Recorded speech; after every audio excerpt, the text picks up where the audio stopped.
They're here? Okay.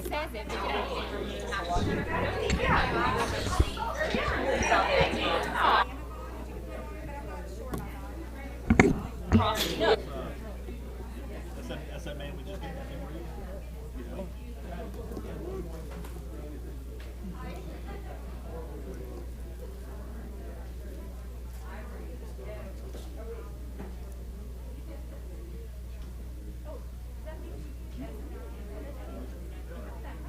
It was in a chair. Just went in the parking lot.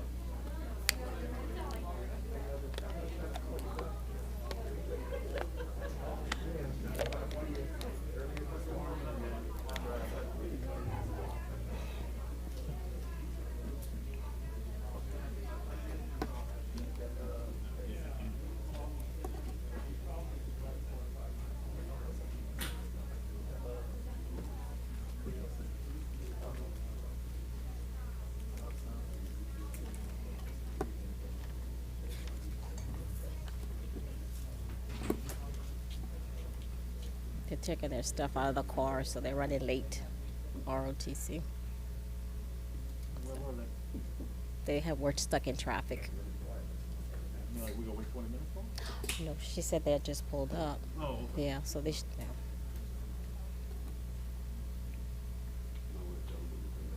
Yeah.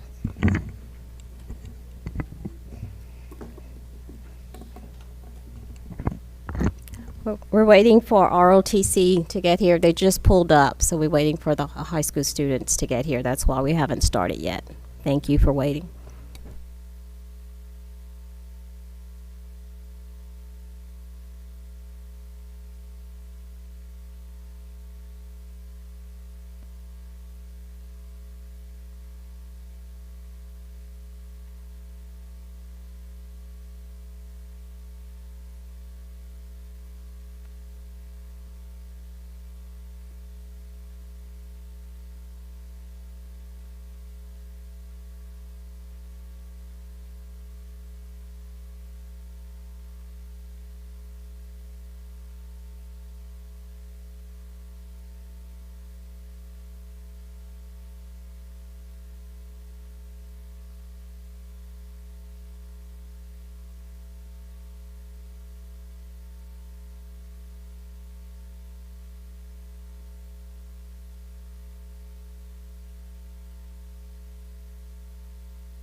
I'd like to bring the meeting to order. We'll have ROTC Magnet Academy present the colors.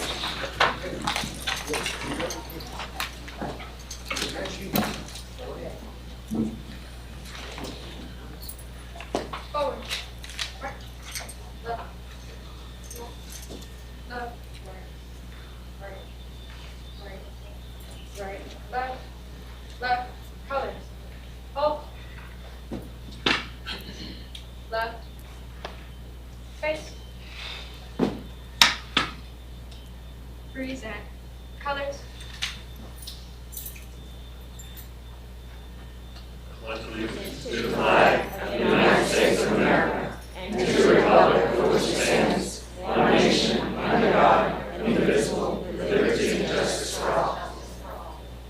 Very colors. Ready, cut. Right.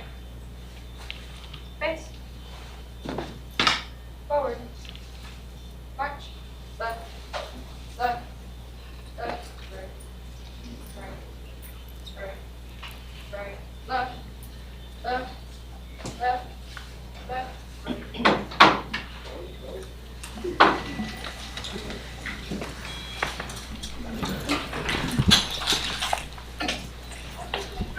Okay, item 1.3, opening comments, Superintendent Chucks Claire. Thank you, Ms. Morrison. This month is National Principals Month. We want to take a moment to recognize our Lafayette Parish School System principals who lead our schools. While students and parents see our principals during school hours, these school leaders work diligently behind the scenes, both early mornings and late evenings, to inspire excellence in our students. Please help me by thanking the principals that your children, of your children and board members of the principals at your schools during National Principals Month. Our team has been working to close the opportunity gaps within our district. I would like this evening to commend our Director of Special Education, Ms. Holly Ortigo, and staff who have worked over the last few years to close opportunity gaps for our students with disabilities. As a district, this subgroup progress index on state assessments is an 86.5 B, which is outstanding. While many of our schools had an increase in the progress index for students with disabilities, 22 of our schools showed a double-digit improvement in this progress index. Even during a pandemic, our school leaders and teachers continue to push students forward and provide them the instruction to meet their needs. I am so proud of this growth in our subgroup of students with disabilities. Last month, we held a district-wide fundraiser, and through the generous support of students and staff, raised over $16,000 to help St. Charles School District recover from Hurricane Ida. This month, we are holding a uniform drive through October 15th, 2021. Parents can send gently used or new uniform donations with their students to any school in the district, or community members can drop donations off at the United Way of Acadiana. Our Business Services Department has once again received a Certificate of Achievement for Excellence in Financial Reporting from the Government Finance Officers Association. The district's 2019-20 report was judged by an impartial panel to meet the high standards of the program, which includes demonstrating a constructive spirit of full disclosure to clearly communicate its financial story and motivate potential users and user groups to read the CAFR. This year, LPSS has been further honored by its CAFR being selected by the Association of School Business Officials as one of only a few submissions out of 563 total to be shared on its website as a resource and an example of how to prepare an effective financial report. It is evident that our accounting and finance team takes great pride in maintaining high standards for financial reporting. I am pleased to share that we have successfully offered an elective course at Lafayette and Edgar Martin Middle Schools focusing on African American studies.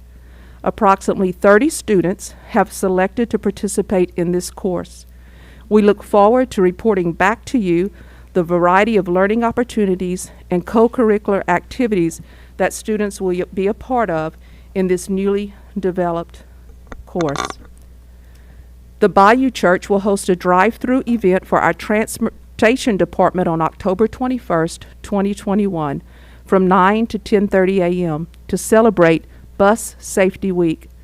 Transportation department employees will receive detailed information in the next few days.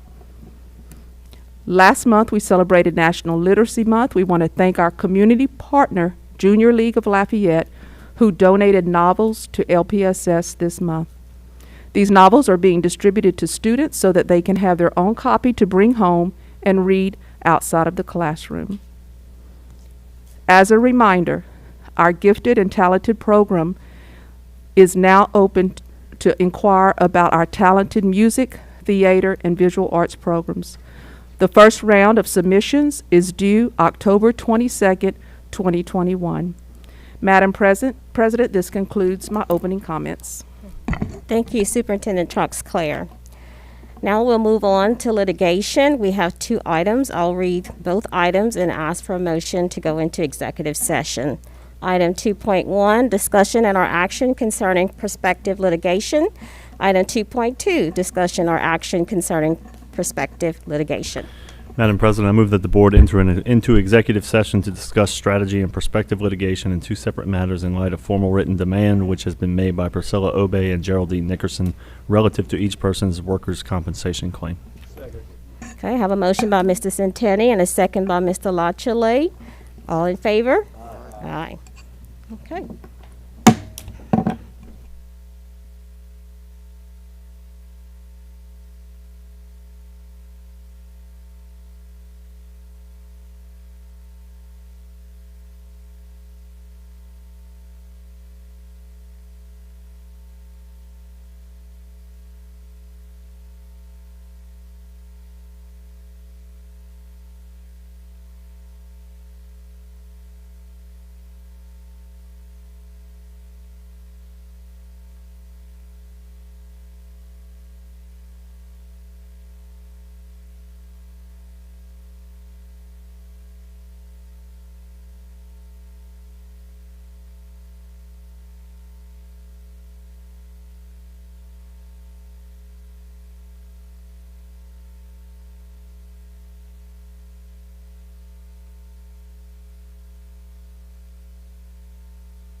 Madam President, I move that we return to regular session.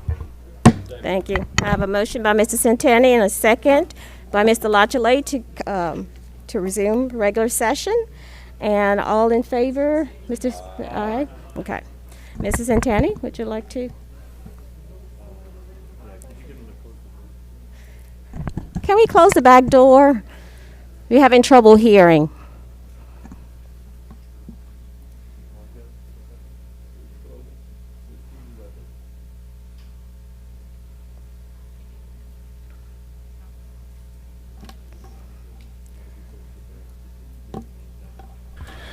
Madam President, I move that the board accepts the recommendation of the third-party administrator relative to the workers' compensation claim demands made by Priscilla Obey and Geraldine Nickerson.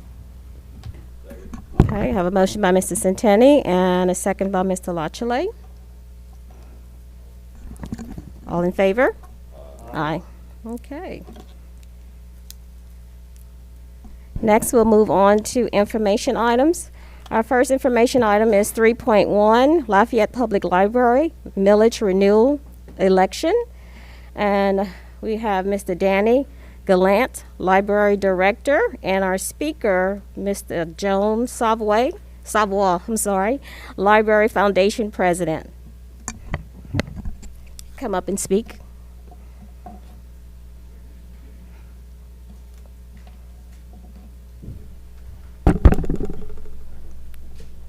Good evening, and thank you for this opportunity to speak to this group.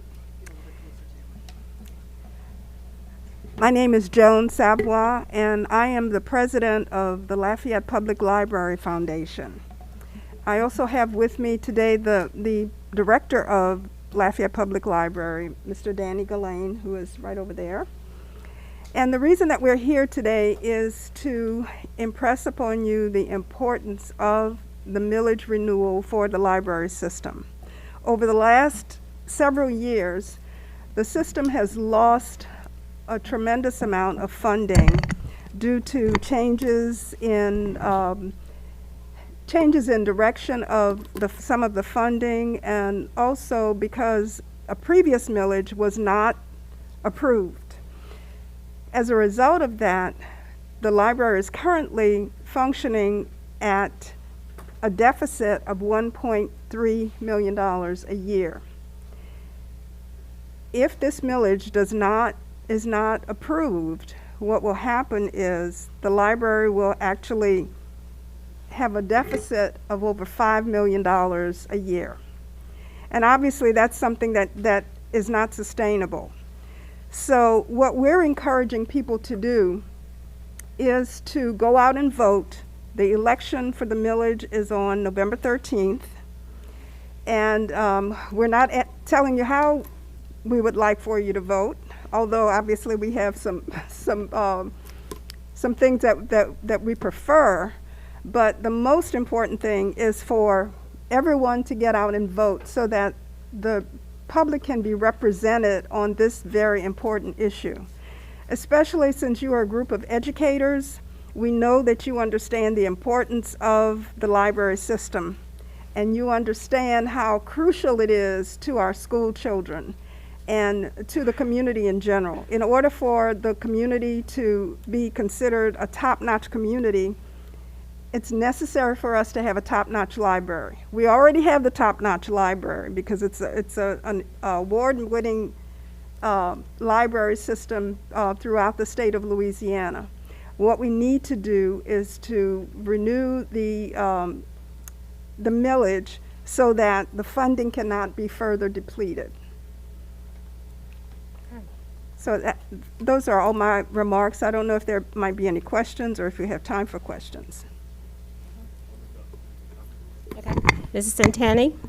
Thank you, Madam President. I just wanted to point out that Mr. Gallant, before he was the director of the library, was very instrumental in working with the school system to make our student ID cards actual library cards with your system, and allowing our students to not have any paperwork hurdles or anything like that to jump through to have access to the books that the library provides. And I wanted to commend. That was a very pleasant experience, and I've really enjoyed the results that has yielded. So I wanted to point that out to everyone. Thank you. And I just had one other thing I wanted to mention, because a lot of times people don't understand what the Library Foundation is and how it's different from, say, the Board of Control or other groups that support the library. Our organization is volunteer run. Our board is all volunteers. We're a 501c3 nonprofit organization that supports the library in ways that that they need outside of the budget that the parish allows for it. So we support, we advocate, we try to educate people about the importance of the library, and whenever we can, we provide funding for additional things, including some books and other items that are not on the library, the budget that's passed by the parish. So I just wanted to point that out so that people understand who we are. Thank you, Ms. Sabla. Thank you.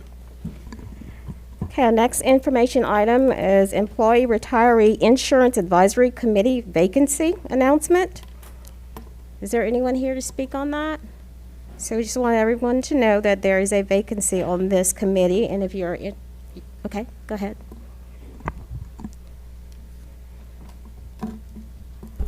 The vacancy is for an LPAE member representative on the advisory committee. So if we have any members who are interested in serving on the committee, please let Ms. Nancy Mounts know. Her information is listed on the item on the agenda. Thank you.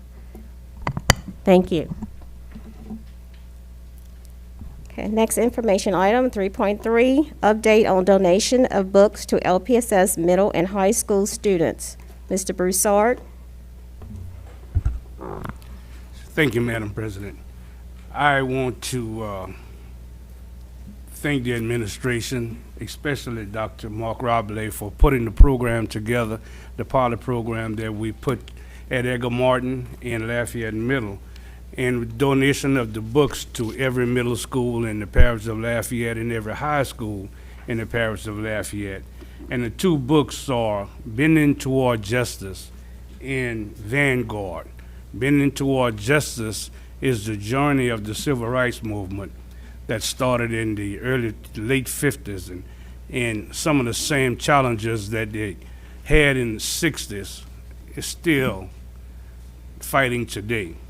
Vanguard is a book of the success of the black females that have contributed to the success of Louisiana and the United States. In coming later, we've got a book with the history of Lafayette. And before people like Mr. Angel and I leave this board, we want to get with someone who knows some of the people in this book. We've got a picture of the Hyman baseball team, and I don't know if anyone here remember the Brenham Stadium other than the two of us. The old Brenham Stadium where professional football was played for many years.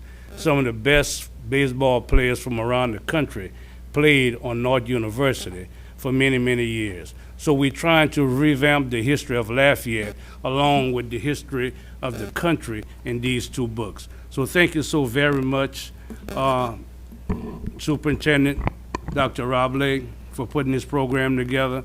We know they'll have many success, and I encourage the students of the Lafayette Parish School to engage in trying to get some history of everyone that made this country the success that it is. Thank you. Thank you, Mr. Broussard. So what page is Mr. Morrison and myself on? Well, unfortunately,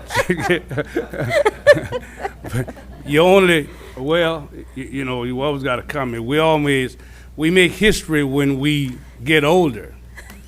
So Mr. and Mrs. Morrison is in the book. So that's, this book states from the early 1900s. So I'm not saying they were here in the early 1900s, but when you get old, you make history. So, but I don't know what page it is, but you are in the book. Thank you, Mr. Broussard. Okay. Next information item is personnel changes. Mr. Mouton?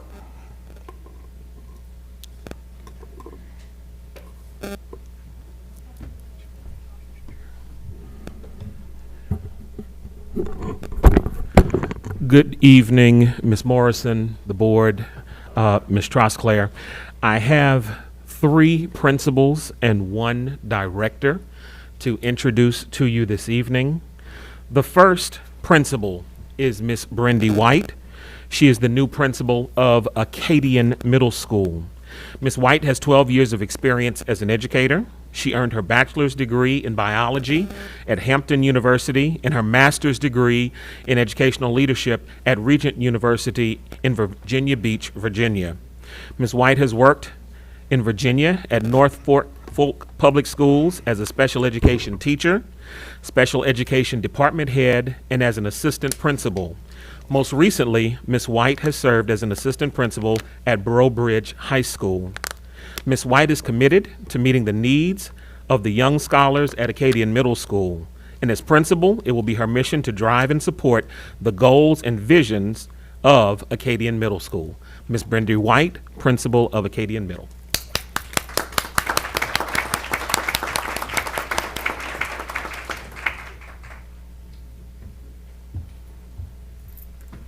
Good evening to Superintendent Trosclair, district leaders, President Morrison, school board members, community members, parents, and last but not least, those amazing men and women out there dressed in red, the teachers of Lafayette Parish Schools. You guys are amazing. Really quickly, I just want to thank Superintendent Trosclair for her confidence in me and believing in my vision. As the proud principal of Acadian Middle School, I have the honor to serve some amazing scholars, to support some teachers who work effortlessly daily with some limited resources. And as their leader, I am committed to make sure that our students know that they are capable of anything. And I want to instill that academic excellence throughout my Acadian Middle School family and community. So thank you guys. Have a wonderful evening. Congratulations.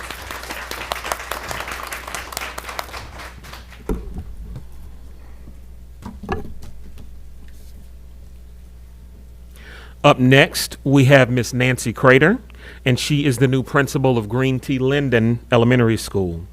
Ms. Crater has 21 years of experience as an educator. She earned a Bachelor's of Arts degree in elementary education from the University of Louisiana at Lafayette and a master's degree in educational leadership from the American College of Education.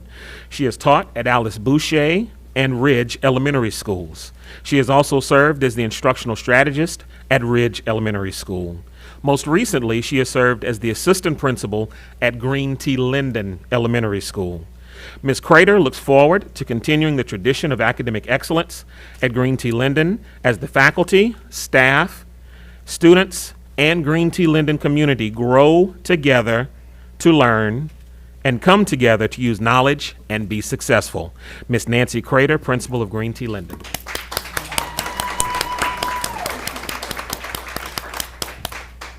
Good evening, everyone. Thank you for the introduction, Mr. Mutah. I would like to thank my family, friends, and work family for always supporting me in this amazing journey that has led me to this current position.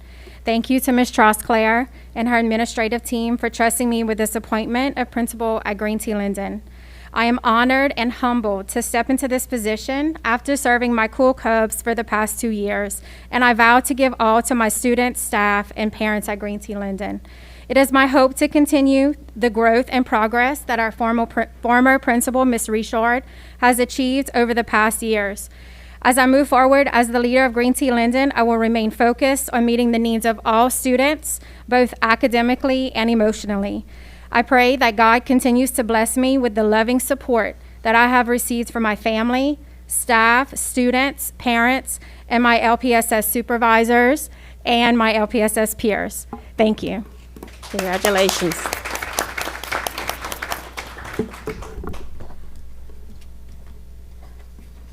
Next up is Ms. Pamela Ray Hovey. She is the new principal at Judice Middle School. Ms. Hovey has 15 years of experience as an educator. She earned a Bachelor's of Science in Education from the University of Louisiana at Lafayette and a Master's of Education in Educational Leadership from the American College of Education. She has taught English and speech at Opelousas High School. She has served as an administrative assistant and assistant principal at Opelousas Junior High School. She has served as an assistant principal at Acadian Middle and most recently was the assistant principal at Lafayette Middle School. Ms. Hovey is excited about the opportunity to sustain a partnership with all Judice community stakeholders, as well as the opportunity to foster lifelong learners who will value the education they receive and grow to be productive, successful members of society. Ms. Pamela Ray Hovey, principal of Judice Middle School.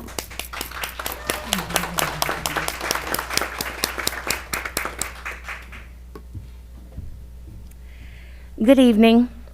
I'd first like to express my utmost gratitude to the superintendent, the interview panel, and the board for this opportunity. The amount of support and encouragement I've received from family, friends, and colleagues throughout the year has helped me grow into the educator that I am today. As a UL student, I never anticipated that I'd be standing here tonight. I can remember a specific conversation while walking on campus saying, I'm not going to be a principal. I'm going to school to be a teacher because I want to teach. But little did my 20-something-year-old self know was that successful school leaders also continue to teach. They identify teachers on their campus who have leadership skills, and they help them to grow and develop those abilities. And that's how my road to administration began. I owe so many of my accomplishments to those leaders and colleagues, past and present, who recognized the leadership potential in me and encouraged me throughout my career. I've been at Judy's for a little over 2 weeks now, and I could not be any happier. It's an outstanding campus with an amazing staff and student body, and I hope to spend many more years there as a Cardinal. It is my truest intention to lead and support the faculty, staff, and students, and to facilitate their growth so they too can exceed their own expectations and reach their greatest potential. Thank you again. Congratulations.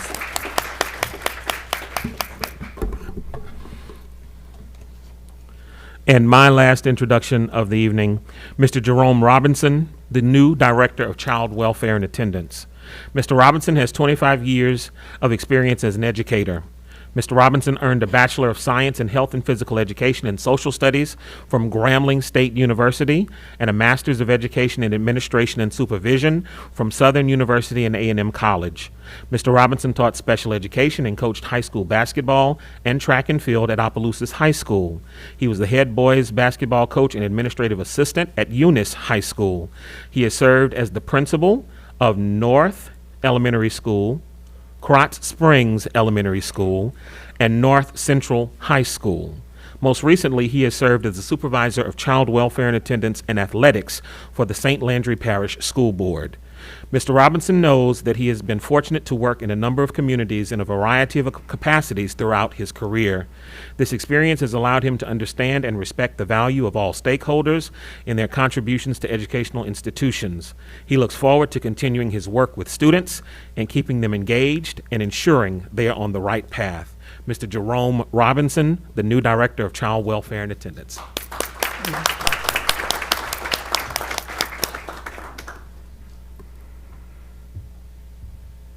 Good afternoon, Madam President, Superintendent Trosclair, administrative staff, all board members, everyone in the audience. I just want to say, first of all, I thank Ms. Trosclair and the interview committee. I've heard throughout the years and throughout my 8 days here, I have some big shoes to fill with Mr. Steve Frugier coming out, and I want to be able to do that as well as enhance the Department of Child Welfare and Attendance. It talks about finding ways to intervene on students' discipline as well as truancy, also with dropouts. I want to be able to add to that. Lafayette Parish has always been a progressive, large district, and I'm just honored, I'm blessed, I'm happy, excited to be a part of something that's great. The team that Ms. Trosclair has assembled, I'm just honored to be a part of that team. And I hope throughout the days, months, and years, I don't let this board down, as well as the superintendent and all of the community members here in Lafayette Parish. Thank you so much.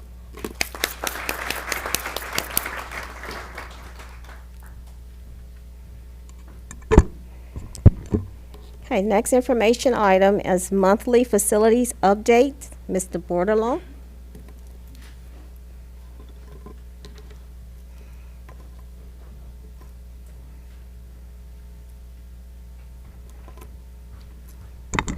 Good evening, members of the board. Kyle Bordelon, Director of Planning and Facilities. Included in your packet is the monthly construction update. If you have any questions, I'll be glad to answer those at this time. Mr. Lachele. Mr. Bordelon, can you give us an update on the ROTC buildings? I know that brick problem wasn't anything of our fault, but how are we progressing on that? The contractor is going to remove the bricks on the Como High building first and replace them. And then he's going to, after he completes that one, he's going to go to Acadiana High after that, remove those bricks and replace those. How does this affect the opening of the buildings? I mean, are we're gonna, they're still opening for what I'm gonna call the second semester, or? It appears so from what the contractor is stating. He said the bricks are pretty readily available, and he's pushing on his subcontractor really hard.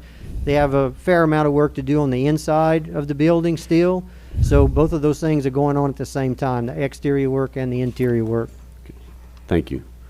One more question concerning the parent pickup line at Charles Burke and the problems we've incurred 6-7 weeks into school.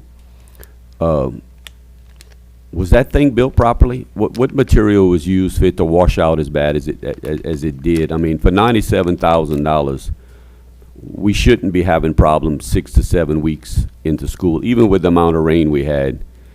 What's the story on that? Well, the story is that it's a gravel driveway, and it is experiencing some settling. That driveway area has always been an area where water has sheet flowed across. That's the way it was set up when we built the school.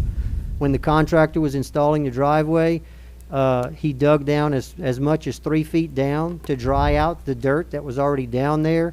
So they dried it out to the best of their ability and recompacted the dirt and put the gravel on top of it. So because you're still putting gravel on top of dirt, and because it rains so much, you are going to experience some settling for a while. A couple of days ago, we placed 2 more loads of limestone on top of it and regraded it. The contractor went out today and regraded it again. So as of today, it's very smooth. We're probably going to experience some settling on and off until it finally compacts together and stops settling. The original material that was used, was that limestone? Because I went drive it, and it looked like washout to me. I mean, it looked like crushed brick. It's called 610 lime. It's a grade 610 limestone. It's got some chunks, but it's also got a lot of fine material to try and bind it all together. And it does take a while for it to finally settle up and settle in together. Because I drove it, we were getting complaints that cars were bottoming out, and I mean, I went in my truck, and coming off the concrete portion, I mean, the front end bounced. I mean, it went down pretty deep, so I hope we can get this corrected. It took long enough to get it built that, please keep me updated via email when something's done on it, if you don't mind, please. So just in case the parents call, I have something to tell them. Well, just like any other gravel driveway at any other school in the parish, we expect it to be a maintenance item. So, but we'll stay on top of it. Oh, I can agree with that, but I wouldn't have thought maintenance would have occurred, within 6 weeks. But thank you. Any additional board comments? Thank you, Mr. Bordelon. Next information item is item 3.6, ASBO Certificate of Excellence and GFOA Award of Financial Reporting Achievement for 2019-2020 Comprehensive Annual Financial Report. Mr. Dugas? Yes, I believe the superintendent mentioned this in her earlier comments that this year we were chosen as one of the 3 reports in the country to be put on their website as an example of a CAFR. So we were very excited about that. So when they called us, I just wanted to share that information with the board, that when you go to the international website, you'll see the Lafayette Parish School Board CAFR as an example for the country in preparing a CAFR. So thank y'all. Congratulations, and this is a big deal for us, so we're very excited and very proud of that. So thank you, Matt, and our Superintendent Troxclair, for all you guys do to keep us running smoothly and being recognized in that way. Okay, moving right along. Okay, so the next item is a list of bids approved to be advertised by the superintendent. That's item 3.7. Do we have any comments on that? No? Okay. All right, so we're going to move to the consent agenda, and the first item, 4.1, States discussion or action concerning the school resource officer program update. I would like to entertain a motion for this item, and we're going to go into executive session to discuss it, and then we will return. So moved. I'll make a motion. We go into executive session. Okay, I have a motion by Mr. Lachele, second by Ms. Mason. All in favor? Okay, thanks.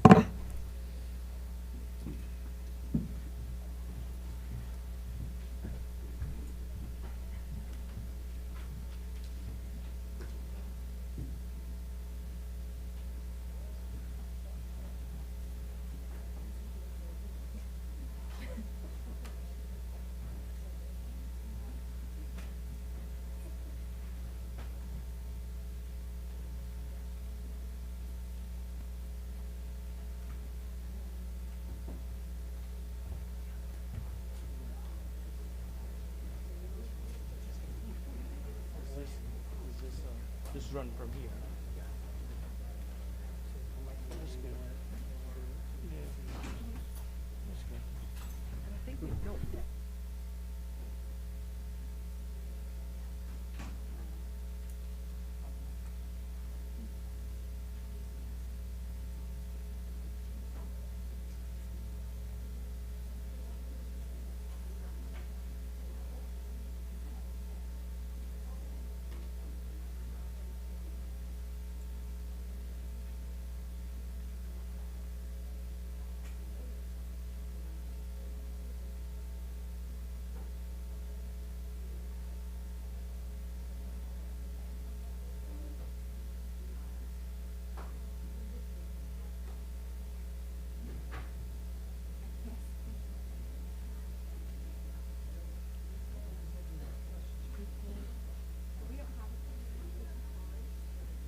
Okay.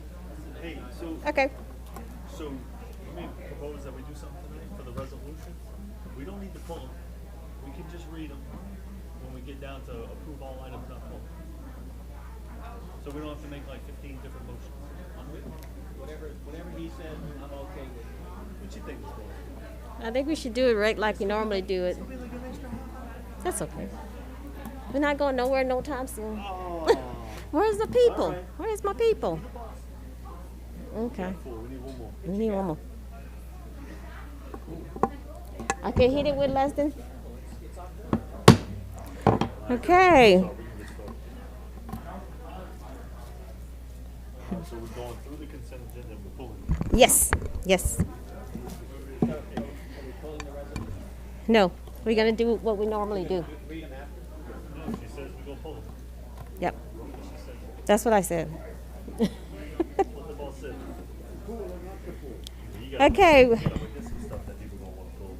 Yeah. Yeah. Okay. I'm gonna need a bigger piece of paper. Board members, please return. Okay, we're going to continue with our consent agenda. Okay, next agenda item is item 4.2. There you go. No.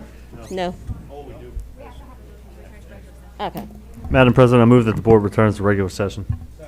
Okay, I have a motion to return into regular session by Mr. Centeni and a second by Mr. Broussard. All in favor? Aye. Okay. Okay, next item, the consent agenda. I'll read all the items, and if you want to pull an item, please do so. Items not pulled will be voted on globally. Next item is item 4.2, discussion and or action concerning resolution 1021-2017, principles of the month.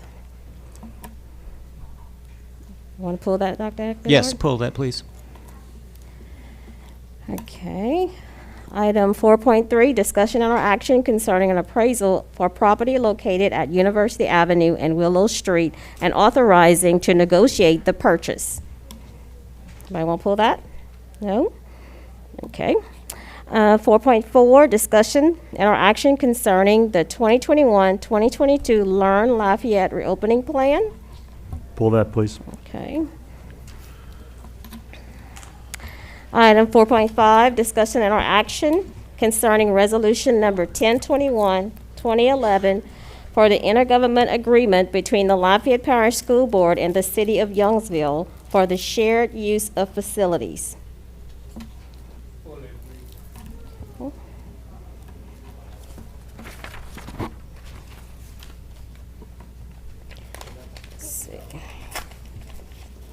Item 4.6, discussion or action concerning resolution 1021-2013 Bus Safety Week. Pull that, please. Okay. 4.7, discussion or action concerning resolution Custodial Worker Appreciation Day. Would you pull it for me? You can pull it, Okay. Madam President, please. Okay. All right. 4.8, discussion or action concerning resolution 1021-2015 National Breast Cancer Awareness. Pull it. 4.9, discussion or action concerning resolution 1021-2016 National Domestic Violence Awareness Month. Pull it, please. 4.10, discussion or action concerning paid COVID leave for 2021-2022. Pull that. 4.11, I'm sorry, we need Which one? 4.112. I'm sorry? You skipped 4.11. I haven't read 4.11 yet. But you just say, you went straight to 4.12. Oh, okay. No, she did. No, she needs to do 10. Okay. The property. Discussion or action concerning paid COVID leave for 2021-2022. That was pulled. We're on 4.11. Discussion or action concerning high demand teacher stipend. Yours was the 4.10 is discussion and action concerning authorization to negotiate the purchase of property located between Marsh Street and Louisiana Avenue. Okay. Miss Dorothy, do I have the updated copy with me here? What you gave me?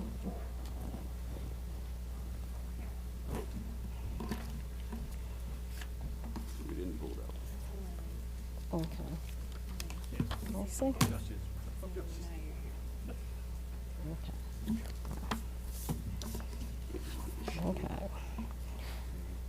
Okay, 4.11, discussion or action concerning updated COVID-19 quarantine guidance from the Louisiana Department of Education. Okay, you want to pull that, Justin? Okay. Anybody want to pull 4.11? Okay. Now I think, okay, let's go ahead. Ms. Morrison, pull that, please.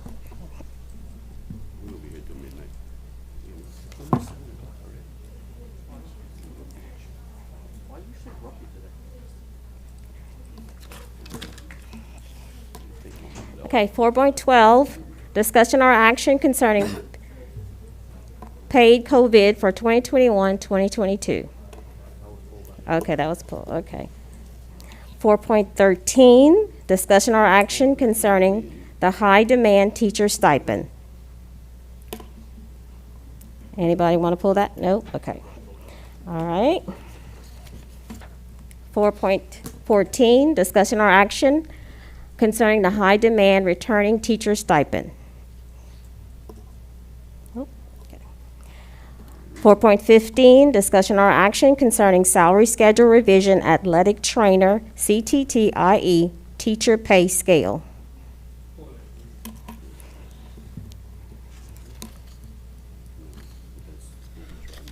Okay. 4.16, discussion or action concerning RFQ for architectural services for Truman Early Childhood Center replacement.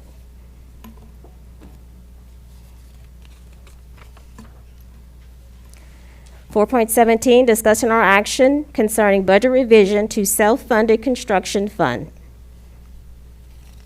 4.18, discussion or action concerning approval of quotes for J.W. Falk playground equipment. 4.19, discussion or action concerning award Ridge Elementary concrete walking track matching funds. 4.20, discussion or action concerning the sales tax collection report for August 2021. 4.21, discussion or action concerning budget to actual report for September 2021.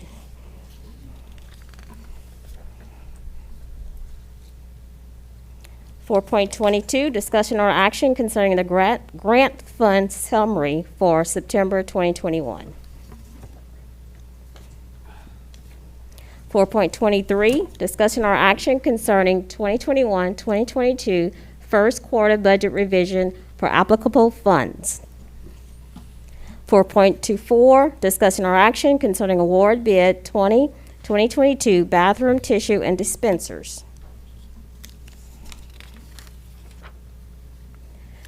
4.25, discussion or action concerning award of RFP 2021-2022 SPAD Argumentative Alternative Communication Eye Glaze Devices. 4.26, discussion or action concerning Resolution 1021-2012 Reimbursement Resolution. Item 4.27, discussion and or action concerning 2002 half-cent sales tax fund declaration of excess distribution, salary increase, and reserve. Pull that, please.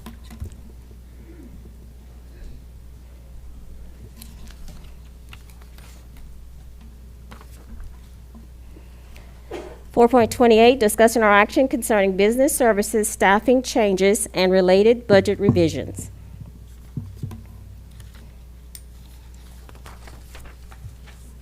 4.29, discussion or action concerning the minutes of August 17th, September 1st, and the 27th, 2021. I'd like to entertain a motion for all items not pulled. I'd like to make a motion, Madam President, that we approve all items not pulled. Second. Okay, hang on, because I have two different lists here. All right, so the items that we have pulled was item 4.2, 4.4, 4.5, 4.6, 4.7, 4.8, 4.9, 4.10. Okay, I think I started with this one.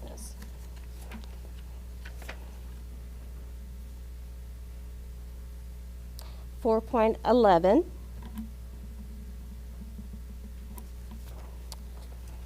4.12, 4.15,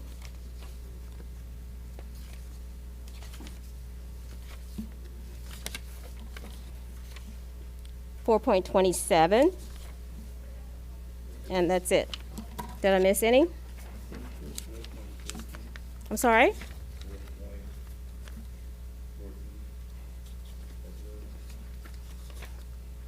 No, you want to pull that one? It was not pulled. Okay. Okay. All right. Okay, I have a motion. Who I have a motion with? Motion by Mr. Lachele and a second by Mrs. Centeni.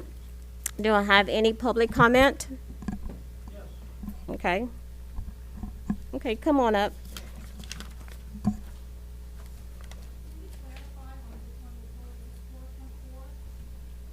Did you pull 4.3?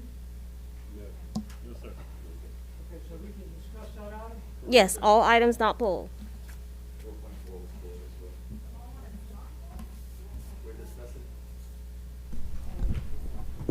You're allowed to discuss the ones that were not pulled, and the Right. ones that were pulled, we're gonna have a deeper discussion about it. So 4.4 was pulled. You have a question on, several questions on 4.3.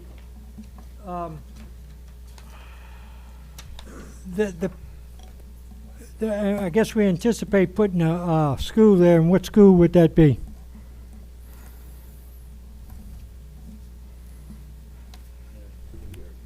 I'm sorry. Dr. Sashaw? Truman Montessori? Okay. So, that's, and how many students we have at Truman Montessori now? Now we've got a little over 300 students. 300. And what's the footprint of that school now? Acreage, size? 15, I want to say 13 or 15. I'm sorry, what is that? I think it's 13. It sits on 13. 13 acres? Yes. 13 acres, is that Yes, right? yes. So we're, and that the new property we were considering is 10.6, is that right? Yes. Okay. And how far away are between those two locations? Couple of blocks. Okay. So, but that's on a high traffic right there on University, the new location. Could be, So- yes. So what's driving the need to change? Are we allowed to discuss that, or we can? The importance. Are we into discussions, or Yeah. are we? Is that appropriate to discuss things like that, or? No, I can it's answer this just, question. it's not a just problem. public comment. Yeah, That's it. this is not question and Right. answer thing. Well, Right. well, listen, wait, hold on, guys, hold on. Sir, if you wanna go ahead, you can ask all your questions now, and if a board member wants to respond in our public comment, they will. Okay. So, yeah.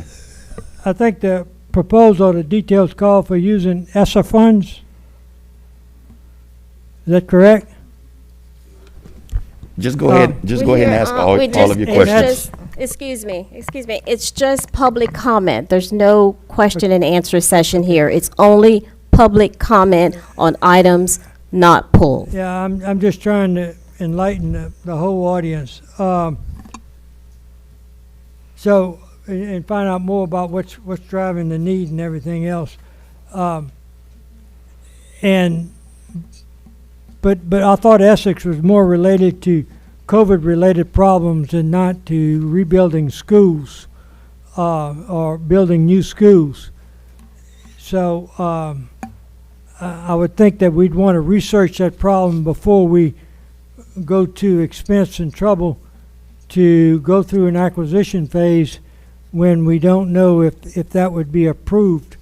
because I would expect there's certain guidelines on these ESSER funds that we have to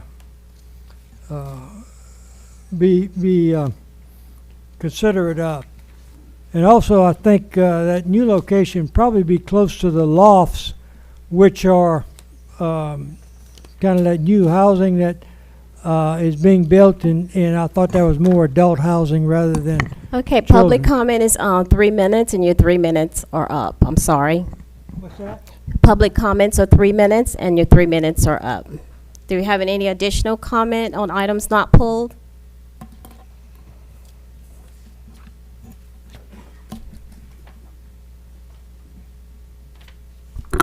Did you pull both of the high demand teacher stipends or just one? The returning one. Okay, so I did want to speak on those items.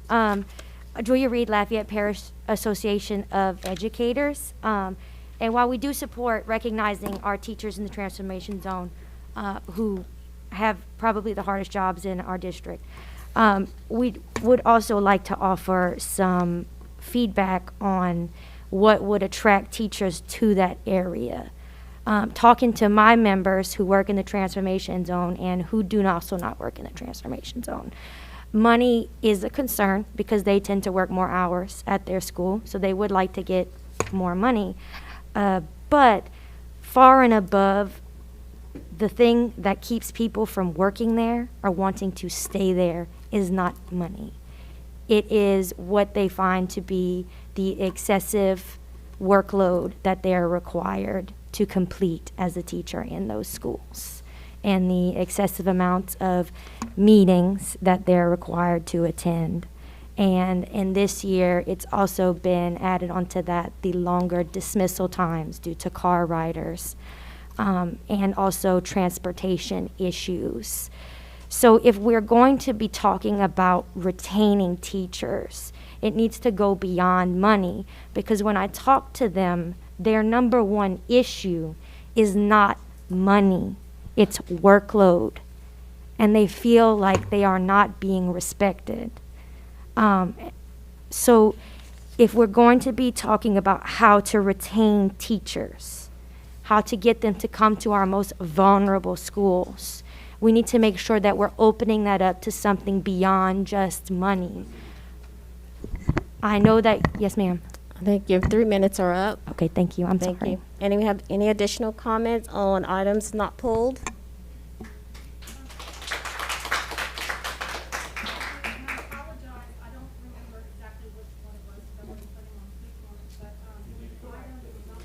Can you go to the, I'm sorry, if you have anything to say, you have to go up to the podium. I apologize. I wasn't prepared to speak on this particular one, but I noticed that there was one that was not pulled that had to do with grants. Can anybody help me out with that number? Grants. Oh. Timer's right there. Okay, thank you. That's- Were you referring sure to which one you're 4.22, speaking the about. grant fund summary? I had it pulled up. It's not on the screen anymore, so I can't see it. Were you referring said- to 4.22, the grant fund summary? Yes, sir. Thank you. Okay. Thank you. I just want to point out in U.S. Section 794, the non-discrimination under the federal grants program, that anytime someone is discriminated against, their federal and grant money can be affected. I just want that noted, please. Thank you. Any additional comments on items not pulled? Okay, board members, any comments? So I'll go ahead and call for the vote. You have a question? Okay. Dr. Sasha? Yeah, I wanted to answer a couple of the gentleman's questions. I'd be more than happy to also explain it to you afterwards as well, but I didn't want you to think no one would answer your questions. Let's see. The new possible land is also 10.6 acres. You did mention that. It is indeed ESSER's money that would be building the new school. You mentioned permission and if it was allowable and we needed to get permission. Permission was requested from the state officially, and we received permission to build said school. You mentioned high traffic areas, but there are a number of schools that we have that are high traffic areas: J. Wallace James, Lafayette High, Lafayette Middle, Corporal Middlebrook, Prairie, high traffic, Ambassador, Kali Saloon. I think the request is currently enrollment is there's a chance for a higher enrollment because that's our most vulnerable population. We want those kids coming to school as early as possible, and we don't want folks scared away, even though they shouldn't be scared away, because nobody will bother them in that neighborhood whatsoever. Like they never have and they never will. It's a misconception. But to put it front and center on that corner is a rebranding. It's new, and we want to encourage folks to come to school as early as possible as opposed to keeping their schools out. So this isn't necessarily going to go through. We're just preliminarily going to get an appraisal on the land, and we'll take a look at it. And if the board decides to vote for it, the funding is already approved through the state. So I just wanted to answer those questions. Thank you, Dr. Sassons. Seeing no further comments, I'd like to call for the vote.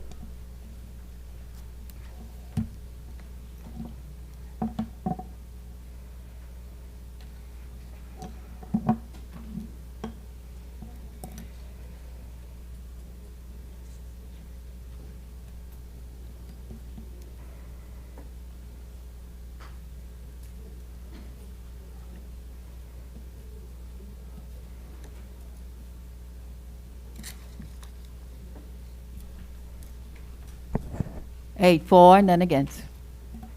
Motion carries.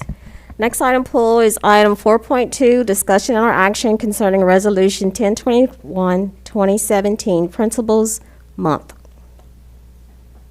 Dr. Aguilar. Madam Chairman, I move that the board approves Resolution 10-21-2017, Principals Month. Okay, I have a motion by Dr. Aguilar and a second by Mr. Lachelet. Any comments from the public? Any comments from the board? Dr. Aguilar? It goes without saying that our principals, as well as our teachers, in fact, all of our employees are doing a yeoman's job with all of the stress and the anxiety and the challenges that the school system is addressing and facing, and not only in Lafayette, but Louisiana and the entire country. So it goes without saying that when we can recognize employees, in this case, it's Principals Month, we're more than happy to say thank you to the principals and the assistant principals for all that they do and will do and continue to do to support public education in Lafayette. Thank you, Dr. Aguilar. Any other board comment? Okay, I'll go ahead and call for the vote.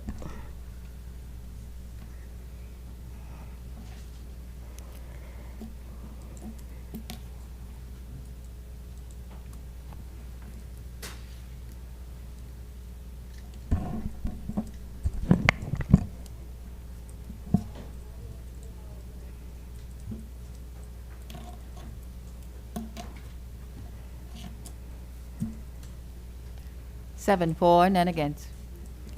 Motion carries. Next item pull is item 4.4, discussion and or action concerning the 2021-2022 Learn Lafayette Reopening Plan. Mr. Centeni.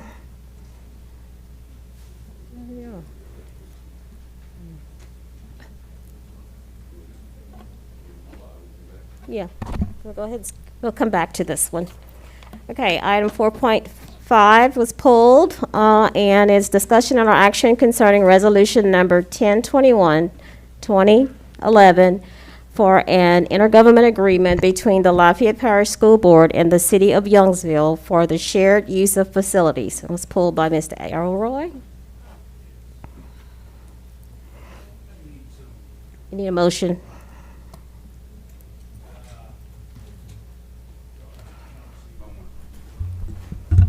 I can make a motion. Go ahead.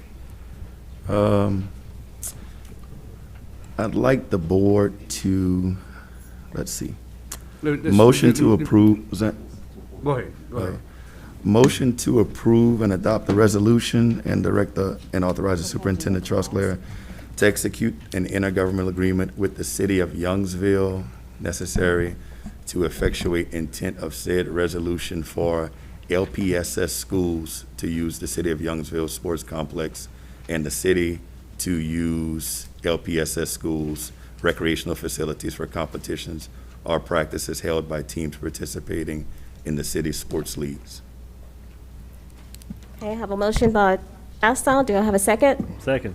Okay, second by Mr. Centeni. Any comments from the public? Comments from the board? Mr. Elroy?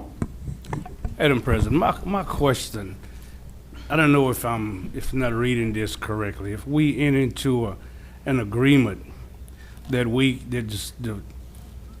the organization can use the school and we can use the facilities from Youngsville or Broussard, is that whoever, Superintendent or Ms. Gardner or Mr. Touchette, is that contract includes everyone, all of the associations, may it be Youngsville, Broussard, or Lafayette? Do we have that same agreement to use the schools as do the Youngsville Association does? Mrs. Centeni? Madam President, I can answer Mr. Broussard's question in that we do have an intergovernmental agreement in effect with Lafayette Consolidated Government that allows reciprocal use of our facilities. So LCG can use our facilities, and we are allowed to use LCG's facilities, both free of charge, with no restriction on particular schools or anything like that. Is that at the discretion of the principal, or it is agreement binded by the Lafayette Parish School Board? Does the principal, because the question I'm asking is specifically because we've had some problems in the past. We have an agreement to use the facilities, but the answer relies on the principal's yes or no. Mrs. Centeni? The agreement that I've seen, it says nothing about a principal's discretion, but I think it would be kind of naive of us to assume that a principal does not have any say-so in how their campus gets used. You know, if the band it wants to use the auditorium the same day as another organization in town, then I would imagine that the band would take priority. Just a hypothetical example there. So, Mr. Broussard, Mr. Centeni is right.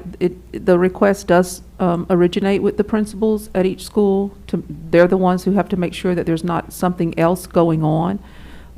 If they approve that, then the request would come to us for facility usage. Because we have to ensure that those folks have the proper insurance and other such documents that are required. I understand. We ran into some roadblocks recently with situations such as that. I just need some clarity as to what our limitations are, because we get the no answer a little bit too often to have someone else to say it's okay to use it at their own discretion. I just need some clarification on it. Thank you. Any additional board comment? Seeing none, Yes, I'll ma'am. call for Dr. Chasson. Let's see. Whose sponsored item was this? This was Ms. Early? Is Ms. Early in? Ms., would you mind coming up? Ms. Early, as you're coming up, so the question is, was there any specifics as to why it was limited to City of Youngsville, which equals, I guess, Southside versus City of Youngsville? Was that a specific request, or, because it's a little strange, what I'm used to is LPSS and another governmental entity, not a governmental entity in a school? Currently, because Southside has no outdoor facilities, they are using Youngsville's facilities, Okay. and Youngsville is using Southside indoor facilities. So this was to solidify what's been going on since Southside High School was built. Okay, I got you. Was it a specific, see, my only concern was if it's an intergovernmental entity, Southside is not a governmental entity the way I choose to think of it. I just think of LPSS, Youngsville Sports Complex. So it wasn't a request. It was just written like this. It was a request from Catherine Cassidy to be able to put this in place. She'd been trying for over a year, she said, to try and get this in place so they would have something in writing. as to how they would handle the use of each other's facilities. Okay, I got you. So I'm not sure if anyone would have taken notice, but the recommended action was initially for City of Youngsville to be able to use Southside, vice versa.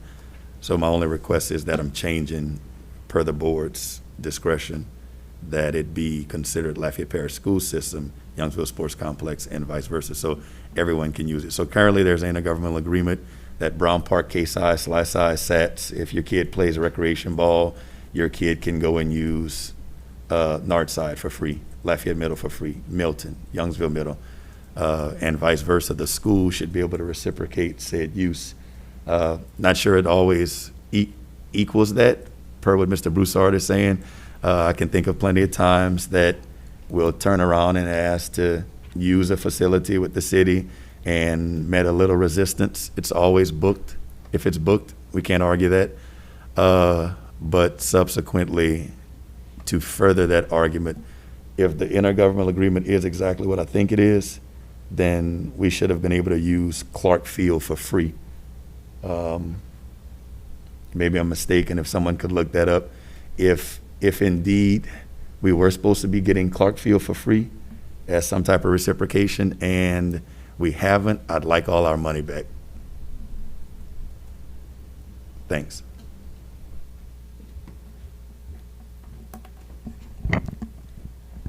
Do we have any public comment? I'm sorry, I failed to ask that. Do you have any public comment on this agenda item?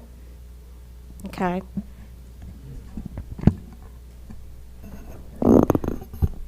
On this item, so the item is, in the action is to approve this resolution. It's already written. And so there's no resolution actually resolution to approve. So in essence, it's really the only action that can be taken is to approve this one or to direct basic or not. So there's no other resolution at this time to approve. She's absolutely right. Let me withdraw my motion and make a motion to defer the item so a proper resolution can be written. Okay, I have a motion by Dr. Chastel to defer this item. Do I have a second? Second by Mr. Lachele. Do I have any comment from the public? Comments from the board? I'll go ahead and call for the vote.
Six, 4, 2 against.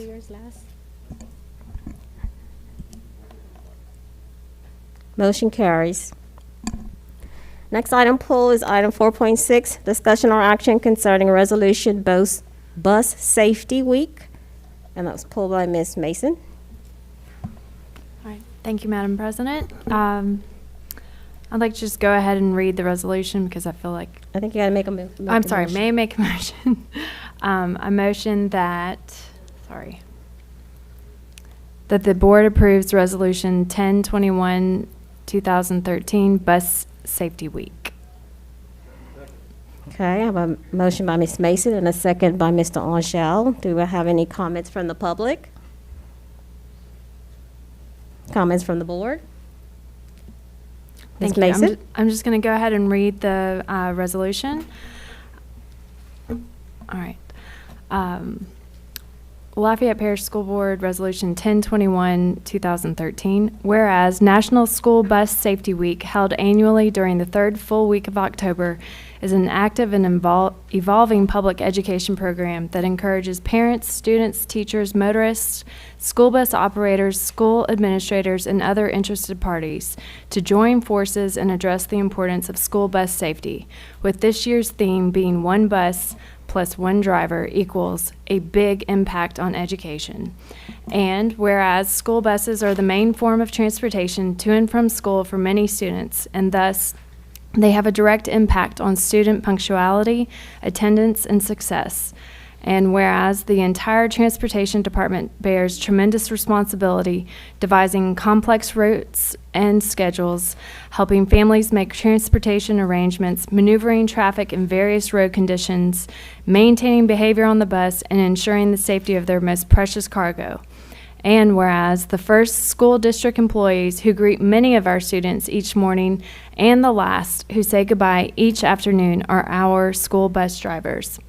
And whereas the over 325 school bus transportation employees should be recognized and for their exemplary safety performance exhibited each day, which ensures the highest level of care for other motorists and student riders. And whereas the Transportation Department, as a vital component of our Lafayette Parish school system, deserves recognition for their hard work and diligence for all students of Lafayette Parish. And now, therefore, be it resolved that Lafayette Parish recognizes and declares October 18th through 22nd, 2021, National School Bus Safety Week, and October 21st, 2021, as School Bus Transportation Employees Appreciation Day in Lafayette Parish, Louisiana. Thank you, Ms. Mason. Any other board comment?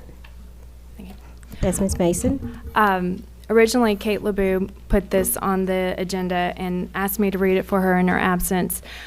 I think that this year and last year have proved how important our bus drivers really are in every day. Our bus drivers are driving our kids to school and trying to watch the road and watch the children, and I think everyone agrees who's in the car lines right now what a difficult job these bus drivers have, and I think it's very important that I read the entire resolution for us, even though we do have a long meeting ahead of us. So, thank you. Thank you, Ms. Mason, and I would like to just kind of piggyback off Ms. Mason. We really appreciate our transportation employees, and we all know how important they are, especially now in these challenging days. So we appreciate you, and thank you for what you do every day. Thank you. Okay, moving right along. We're going to go ahead and call for the vote.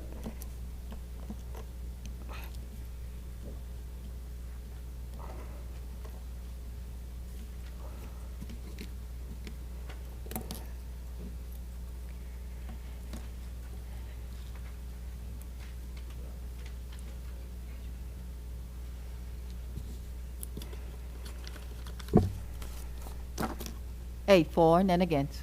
Motion carries.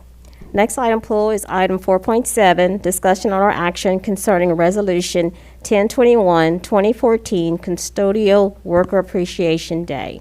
Mr. Latchley. Madam President, I'd like to make a motion that the board approves Resolution 10-21-2014, Custodial Worker Appreciation Day. Okay, I have a motion by Mr. Latchley and a second by Mr. Angel. Do we have any comments from the public? Okay, Mr. Toby Simon, come up.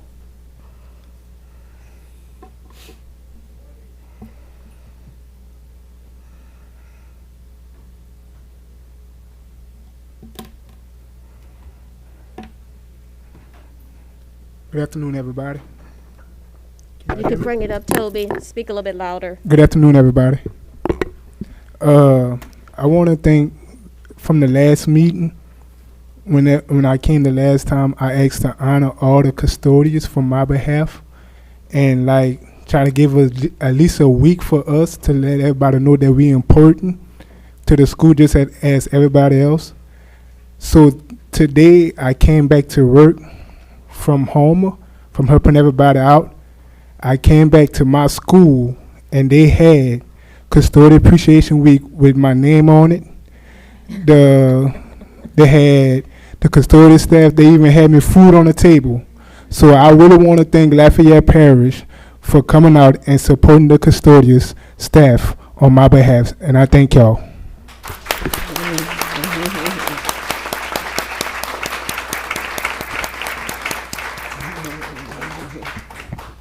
Any additional comments?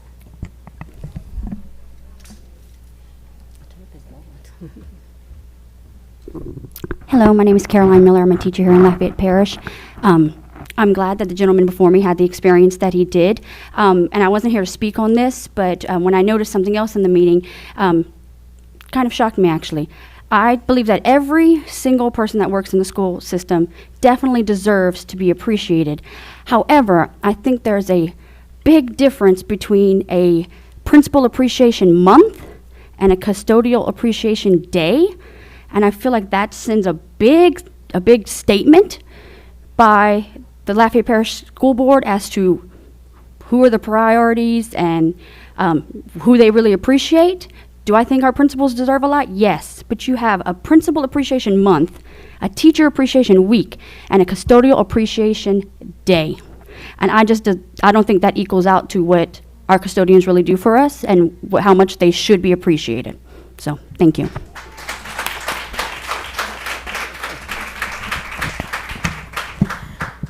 We appreciate all our employees every day. It's just that October 2nd, nationwide, is National Custodial Day, and we decided this year that we wanted to take part in that, and that's why we presented it that way.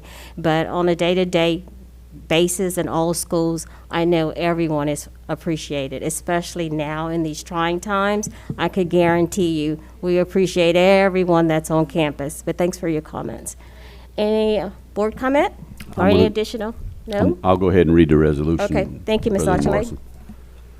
Lafayette Parish School Board Resolution 10-21-2014. Whereas custodians arrived at school long before anyone else and leave after everyone. And whereas custodians help to create a welcoming environment at our schools. And whereas custodians provide invaluable work and that they contribute to the important first impressions and appearance of our school and our district office building. And whereas custodians operate behind the scenes and work hard day after day to keep our schools clean and well maintained. And whereas custodians build positive and impactful relationships with students.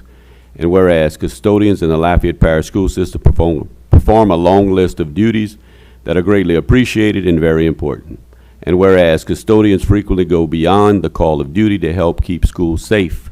And whereas schools in the Lafayette Parish school system would not function properly without our outstanding custodial staff. Now, therefore, be it resolved that the Lafayette Parish School Board hereby declares October 2nd, 2021 as Custodial Worker Appreciation Day in honor and recognition of the work that our custodian workers do to keep our school environments well maintained for the high quality instruction to take place. Thank you, Mr. Lachele. No other board comment. I'll go ahead and call for the vote. And again, we appreciate all of our staff members and everything that you do. Thank you. Call for the vote.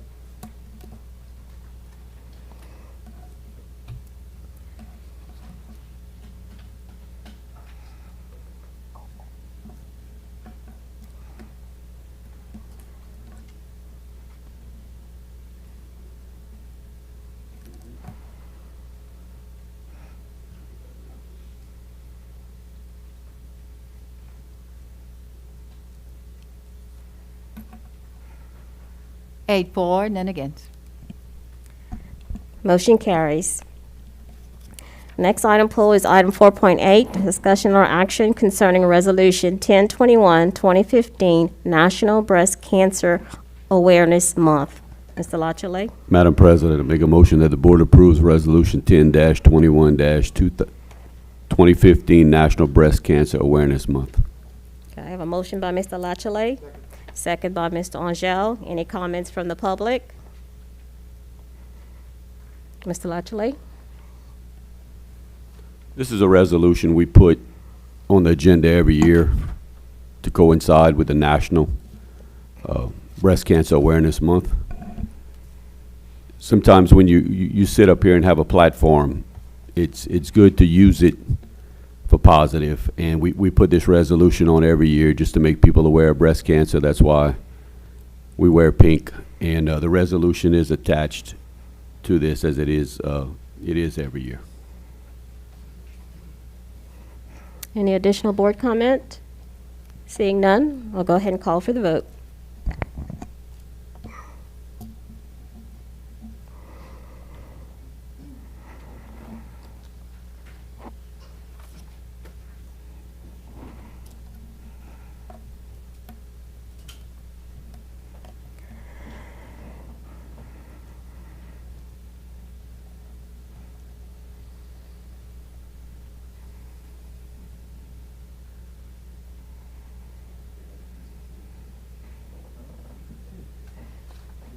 Eight for, none against.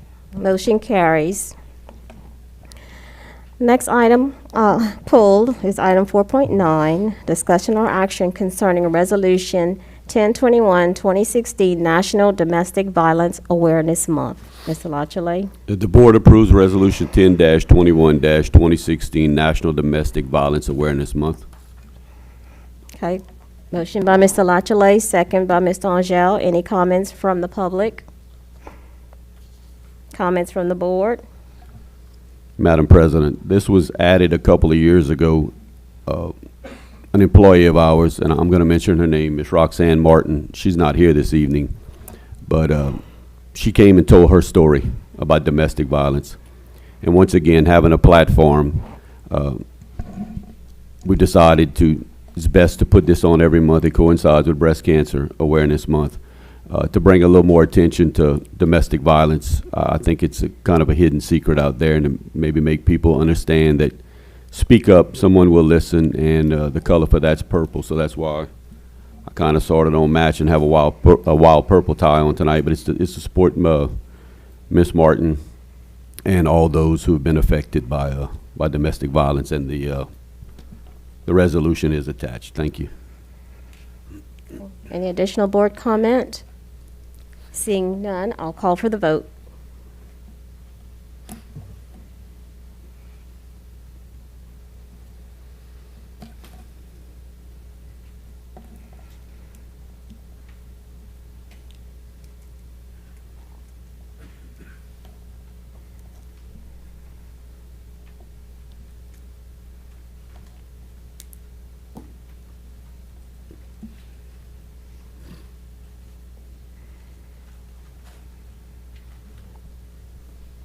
Eight for, none against.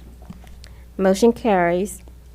Next item pulled is item 4.10, discussion and or action concerning authorization to negotiate the purchase of property located between Moss Street and Louisiana Avenue.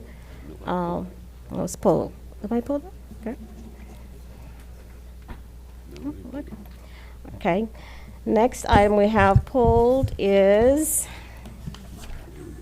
item 4.12, discussion or action concerning paid COVID leave for 2021-2022.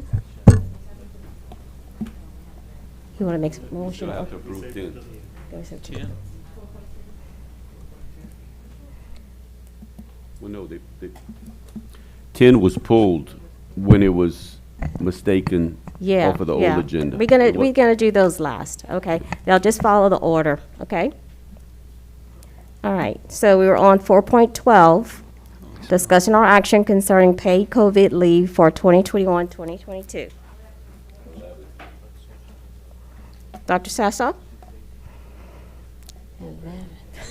Just follow.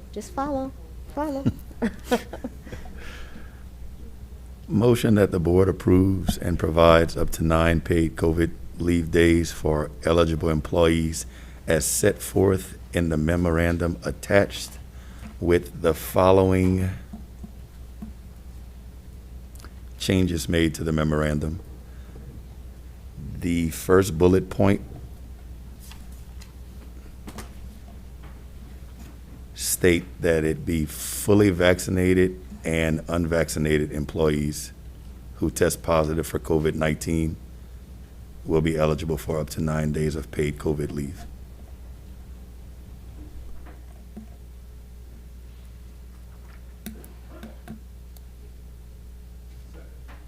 Okay, I have a motion by Dr. Sasha and a second by Mr. Broussard. Do we have any public comment?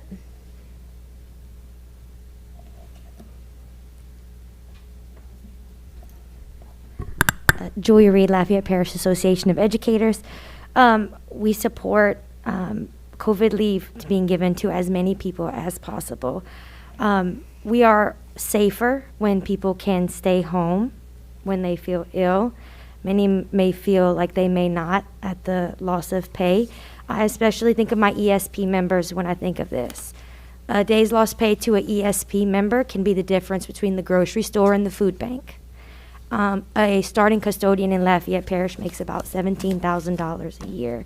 So this is a very important thing to be offering to our employees. I would like to also ask the board to consider extending from the federal paid leave last year the 60% pay for parents who are required to stay home with a quarantining child. If a child is sent home from quarantine from school and their parent is LPSS employee, that child is likely an LPSS student. If that employee were to run out of their paid leave, because the daycare and some of our rules are a little bit more stringent, they could possibly, that could be subjecting one of our students to economic insecurity. Economic insecurity is a risk factor for trauma. So we do support the leave, and we thank for anything that you will give. We would like to say thank you if you do approve anything. But we would like to ask for some consideration around that issue if possible. Thank you. Any additional public comment? Seeing none, any board comment? I'm sorry, go ahead. Hi, good evening. Trisha J. Cokes, third grade teacher, Green Tea Linden. First of all, I want to thank you for considering extending this leave to us again this year. There's only one thing that really concerns me, and it's the policy that LPSS has when sending teachers home to quarantine. For example, I am currently out of leave for the entire year, and it is only October. I am fully vaccinated. I've been sent home to quarantine twice already this year. The first time was because I myself had symptoms. Your policy states that whether vaccinated or unvaccinated, if a teacher shows symptoms, you are required to go home until you can produce a negative PCR test. With the labs backed up as much as they were in September, I had to wait 4 days for that negative PCR test. In the meantime, I went to my doctor's office and obtained a second negative PCR test, but I still was not allowed to return to school because of the original pending test. So I missed 4 days there. The second time was because my daughter tested positive and I was fully vaccinated. However, the date I was exposed was prior to my 2 weeks post-vaccination, within 12 hours. So I then had to sit out another 7 to 10 days. So it's just the policy that we have. I mean, I'm already out of leave for the whole year, even though I did the right thing by getting vaccinated to keep my children in my class safe, since they cannot themselves receive the vaccination. So I just would like us to also consider the policy that we have in regards to COVID leave. Thank you. Thank you. Any additional comments from the public? Seeing none, board comments? I'll call for the vote.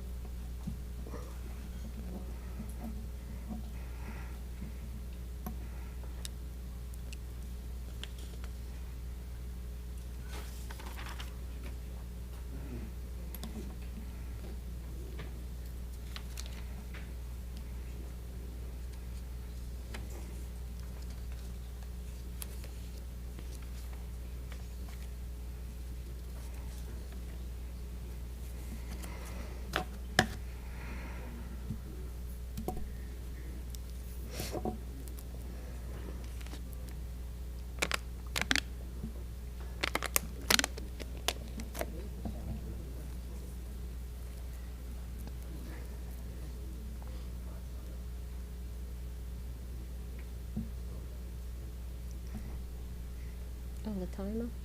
The timer? Okay, Ms. Morrison, who is the second? No, I don't need anything. Let's talk in that.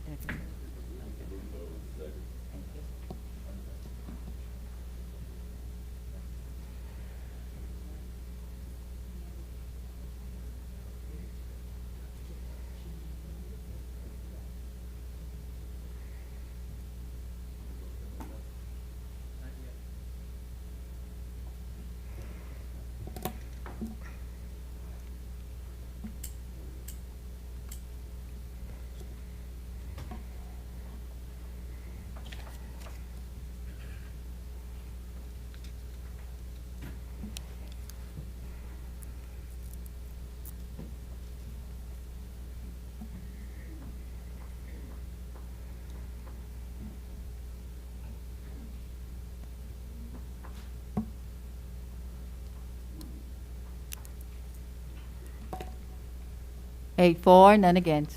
Motion carries. Next item pulled is item 4.14, discussion and or action concerning the high demand returning teacher stipend. It's pulled by Dr. Sashaw.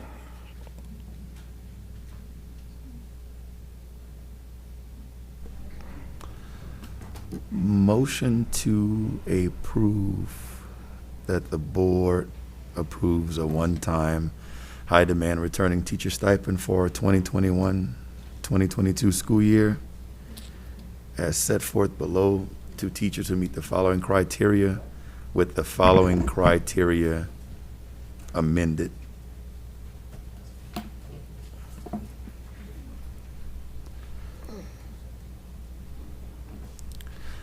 Or excuse me, with an amendment, with an additional bullet point of that the teacher returns to the same school.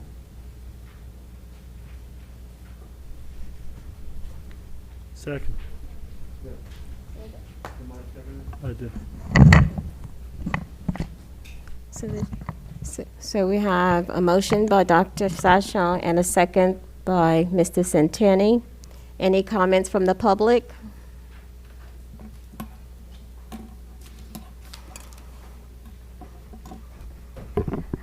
Julia Reed, Lafayette Parish Association of Educators. I'm going to pick up where I left off earlier. Money is important, but it's not the most important thing. If you'd like to ask any of the people outside in red, they would be more than happy to share with you some things that we could do to increase the retention of teachers in the transformation zone and at in our schools district-wide. Teachers, because of COVID and other reasons, are under a lot of stress. The way I like to explain it is that we come to school with a cup of water to pour out every day. And I can pour a little bit into every interaction. I can pour a little bit into everything I do. But at the end of the day, they're running out of water. And I would rather them, and they would rather pour into the cup of a child than into the cup of a meeting or a piece of paper to turn into the principal. Over and over again, they tell us the reason that they want to leave the transformation zone is not about the children, it's not about the money. It's about things that they have to do, the excessive meetings, the excessive paperwork. And that's starting to be complaints we hear from other teachers as well. So if we really want to address staffing these schools and all of our schools, we're going to have to look a little bit further than just money, because that is not the number one issue in our conversations that they identify to me. It is number two, but number one is not money. Thank you. Thank you. Okay, next.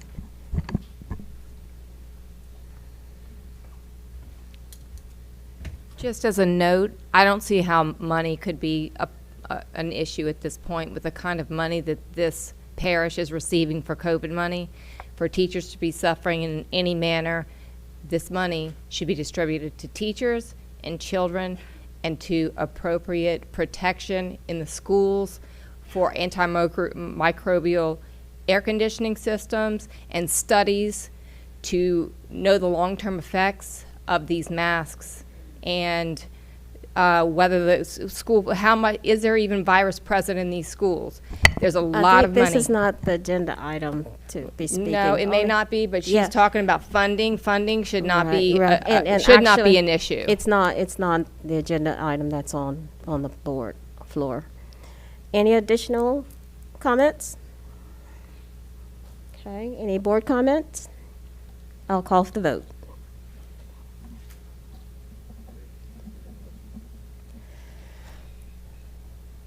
Yes. Dr. Session? Yes, ma'am. Question really quickly. I want to ask my fellow board members.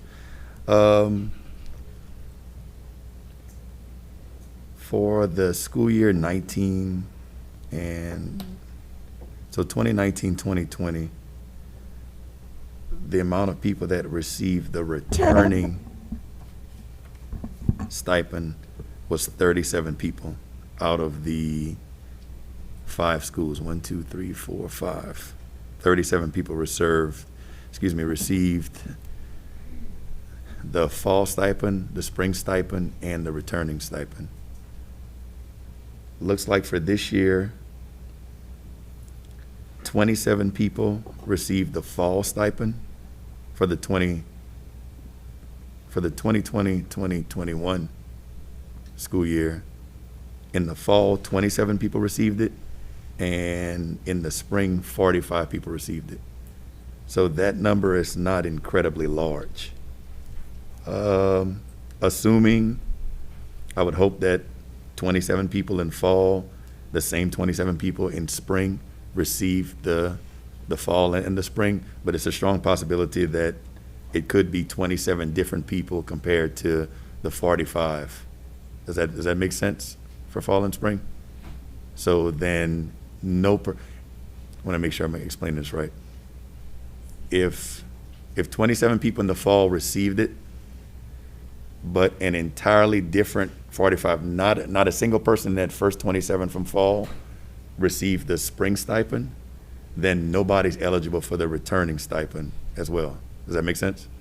Okay, so it just dawned on me, and I'd actually requested this information, but I have it on a sticky note right here. The only remaining schools that are left out of the transformation zone are Barranco, Falk, and Boucher. And that's an additional 102 teachers. So out of that additional 102, they would have to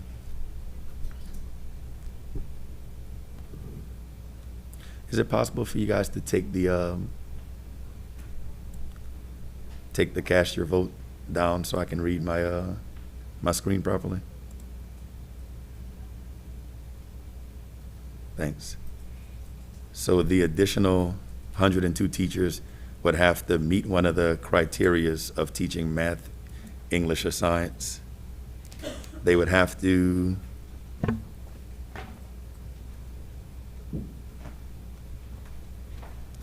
where is it? Teach at one of these particular schools, which the 102 do. Math, science, or English.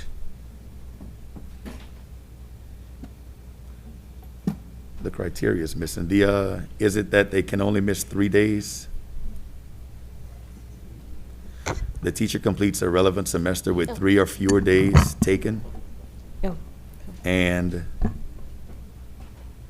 they must return to the same position. So, who made the second? You did? Mr. Yeah. Okay. Well, right. Mr. Centani, I'll allow it, but we had already called for the vote, so we Well- should be voting right now. Well, hold But on. anyway. Hold on a second. So point of order. When it comes to a specific situation of you ask for a board member comment, it's got to be longer than a 5-second because my hand was raised. So let's be a little patient, guys. Okay. But in order to keep the order of the meeting, when I call for a board comment, then you comment at that time, not after I've called for the vote. That's what I'm saying. But I'll go ahead and allow it. So, Mr. Centani, do you have something to add here?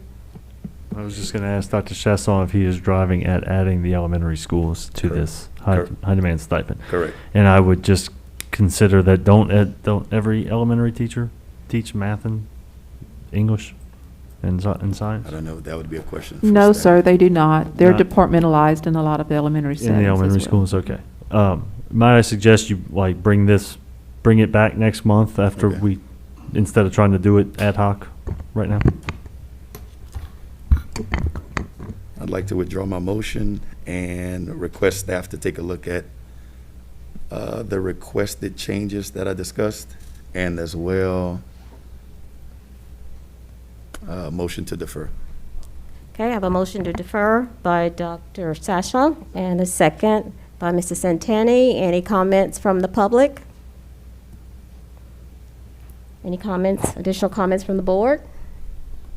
We sure? Okay. Mr. Broussard? Dr. Shaston, I understand and I agree with what you're getting at, but these were put into place a couple of years ago because of the problems we're having, especially at the north side, trying to retain teachers, and we put them dollar signs in there to try to get them and retain them. I'm fully agreeing with you trying to implement some of the elementary schools in there as well, but I would appreciate it. This would be a standalone vote, and then to defer your motion for the next meeting. But this was put in place primarily to try to retain teachers at some of the most transformation zone schools. Let me be sure to respond quickly. Hurry up. So let's see. So when it comes to, I asked Ms. Hippolyte outside of the school board office about, I'm assuming 2 days ago. I said, what's our biggest issue that's currently occurring with J.W. Falk, Alice Boucher Barenko? And she just said teacher turnover. It's a different fourth grade teacher for 4 consecutive years. So they're having to teach some of the new teachers how to teach.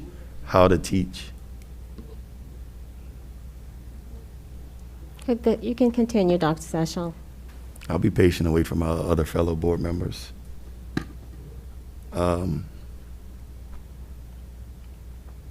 Teach the teachers how to teach, not those kids, but our kids, and make sure that they're aware of how to teach the curriculum properly, teach the standards properly, so we can make true headway.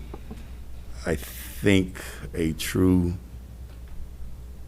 bonus of that situation, if I'm going to do anything I can to make sure I keep teachers at the schools, because teachers come to my schools, but then they leave first chance they get, like the first train smoke, and they're gone. And that turnover is killing us. So I would like to add this. I know this is up for discussion, but just to answer your question, like, I understand, but it shouldn't be a standalone item. I mean, we've got middle school and high school in here.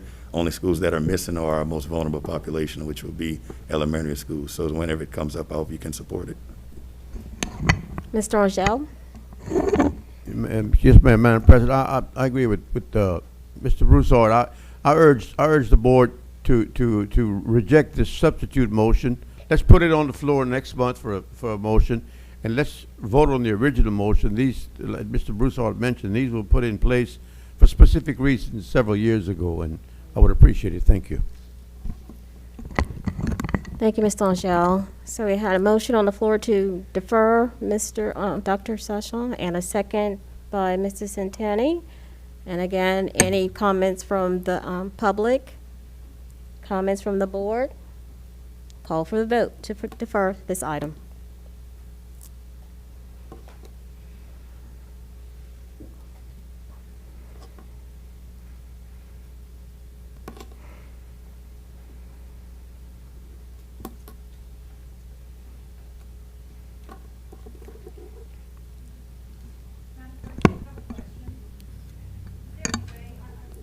I'll allow it in it.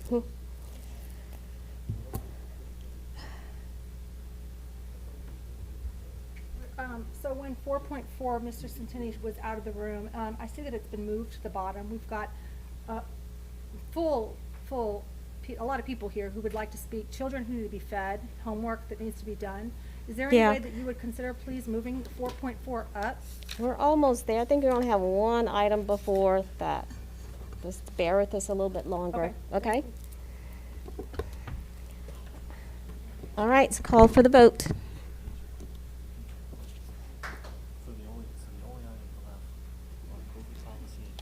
Mm-hmm. Well, we have, yeah, the salaries. We have four. We got four. 4.15? 5 for, 3 against. 4.15. Okay. Motion carries. Next item is 4.15, discussion or action concerning salary schedule revisions, athletic trainer, CTTIE, teacher pay scale. And it was pulled by Mr. Broussard. It's 4.15. We have a need a motion? Madam President, I move that the board approves the salary schedule revision to replace the athletic trainer CTTIE teacher pay scale previously approved by the board at the September 1st, 2021 board meeting with a corrected one as shown in the document attached to this agenda item. Motion by Mr. Santani. Second by Ms. Angel. Any comments from the public? Any comments from the board? Mr. Broussard?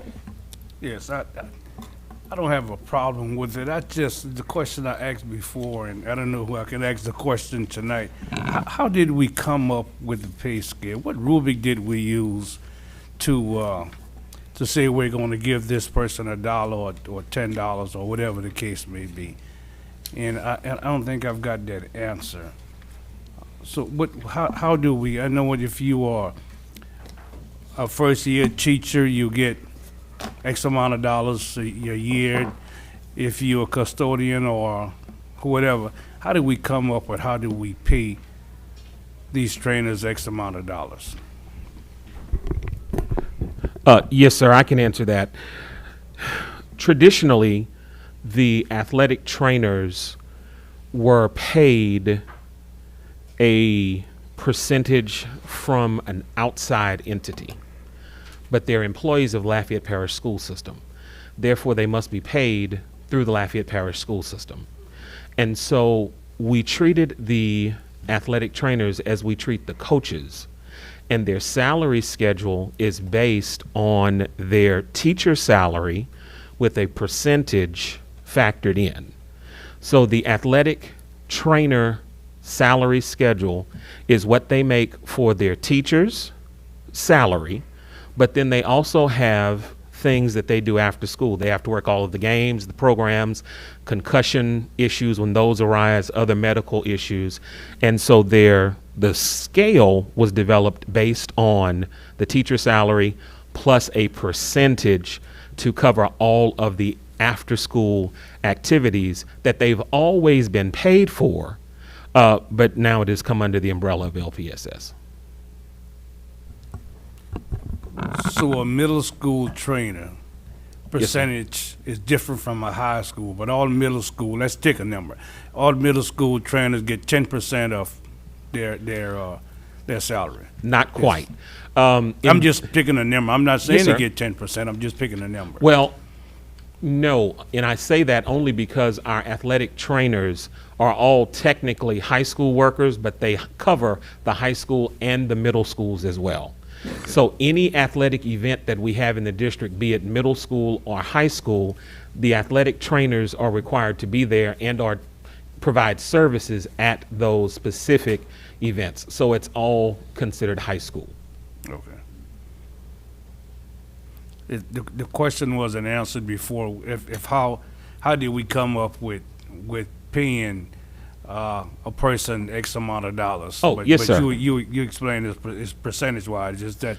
Yes, sir. We leave to a question is just a number coming out the air. We're just going to pay this person $100 and pay this one $50, pay this one $200, but it's a percentage. No, sir. I A can tell you. scale set by, say, a scale by the state or whoever set the scale. Yes, sir. So the cap that an athletic director of a high school can make is 20%, or a head coach. That is the highest that they can make. It's 20% of their salary. So this salary scale that we did for our athletic trainers is teacher salary plus 20%. Okay? Yes, sir? Any other board comment? Seeing none, I'll call for the vote.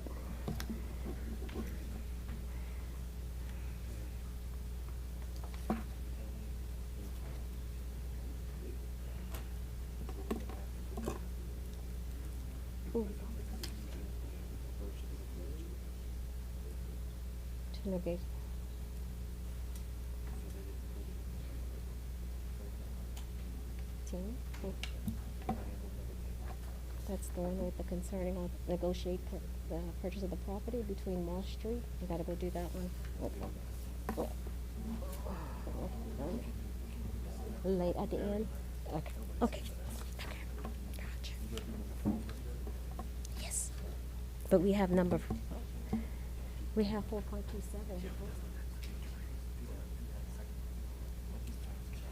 Okay, so let's go to 4.4. Okay.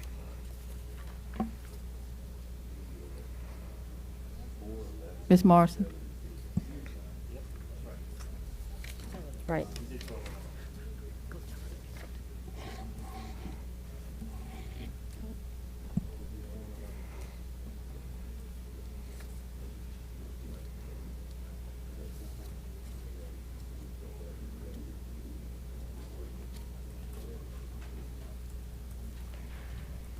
Eight for, none against. Okay, motion carries. Next item, 4.4, discussion or action concerning 2021-2022 Learn Lafayette reopening plan. It was pulled by Mr. Centani. Madam President, I move that the board approves the revised 2021-2022 Learn Lafayette reopening plan as attached in the public content section of this agenda item. Second. Motion by Mr. Centani, second by Mr. Lachele. Do we have any public comment? And I want to remind you, if you have any comments, to come up to the podium, and you will have 3 minutes max. And once your time is up, then we'll inform you of that. So, first speaker, you may walk up. I was going to say you should actually count down on the screen for you just a second. Thank you. First, I want to say thank you. I've emailed a lot of you. I've tagged you in a lot of emails. I have some serious concerns about the reopening plan. My first concern is on August 23rd, UL football players were allowed on our campus. I was denied entrance. I needed a meeting from a 504 plan. I was denied entrance. My daughter has major medical issues. She had major surgery. I was denied entrance, but our UL football players were allowed to go. She ended up getting hit by a ball. She cried all day and I could not go. She did not get called. Had a meeting been in place, maybe that wouldn't have happened. It is serious for my daughter to have surgery due to her medical condition. On August 27th, during a heat wave of 105 degrees outside, my son was running the track. He ended up in urgent care. How did that happen? Why are our kids outside running the track in a mask in 105 degrees? Why? Heat exhaustion? COVID. What about heat exhaustion? My third serious question. My son sits on the floor in first grade and eats his lunch. You can bring a towel so they don't have to sit and eat on the floor. So I brought a towel. That towel finally came home on Friday. Anybody want to have lunch on a moldy towel? Because that's what my son sits on, a moldy towel. Fourth issue, water. Water is a big problem. I have suggested, can the parents donate water bottles? My kids bring a water bottle to school, but not all kids have that blessing. They forget, they get lost. I have no idea what happens. Why can't we provide water bottles in our classrooms? I see most of you guys have water bottles, I assume provided by the parish. Where did the water bottles come from? Why can't we provide water bottles to our kids? Or why can't we get refill stations? Why are our kids drinking from the water fountain? Why are kindergarten, pre-K, first grade drinking from a water fountain? Or they don't get water? Why? Why can't parents send cases of water? Yeah, they have water bottles. And how are they refilling those water bottles? Do we have safe water bottle refill stations? No, we don't. Why? This is not the teacher's fault. We have phenomenal teachers in our system. It's not her fault that this nasty towel didn't come home. It's my son's fault. He forgot it. Why can't we have medical meetings? Why are we having football players on campus? Why are kids not getting safe water? Why are kids ending up with heat exhaustions? Please answer these questions. Thank you.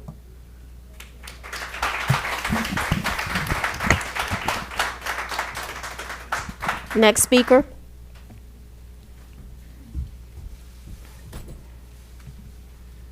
Good afternoon. Superintendent Trostclair, Madam President, I'm Dr. Francesca Marino. After a year of research, my findings raise significant concerns both medically and legally of the current mask policy in place. Masks are ineffective for the purpose by the mandate in which it claims. They're potentially harmful to our children and only authorized for emergency use authorization. The overall evidence is clear. Let's break it down, okay? The size of a virus particle is much too small to be stopped by a surgical mask, cloth, or bandana. A single virion of COVID is about 60 to 140 nanometers. The pore size of a surgical mask is 200 times that. We're throwing sand at a chain link fence if we are using masks for protection. We cannot ignore the science. A randomized control study conducted in March of this year out of the Annals of Internal Medicine state mask wearing does not reduce the incidence of SARS-CoV. In addition, there's no efficacy standards on child-sized masks under OSHA. Yet, they're proven microbial challenges as well as breathing, social, and cognitive difficulties that are created and exacerbated by masking our kids. I'm a parent of a kindergartner with a speech impediment, and I can speak directly to the cognitive impairment caused by masking. You can't deny that speech is difficult to understand, if not muffled. Behind a mask, my child has not been afforded the opportunity to read lips or facial expressions to better understand what he's hearing, to formulate proper speech. He's been in a mask since pre-K 4. More importantly, children have been repeatedly shown not to be drivers of this contagion. They've got statistically zero chance of dying from COVID. How do we know? CDC shows us K through 12 mortality rate for kids for or from COVID is 0.0003.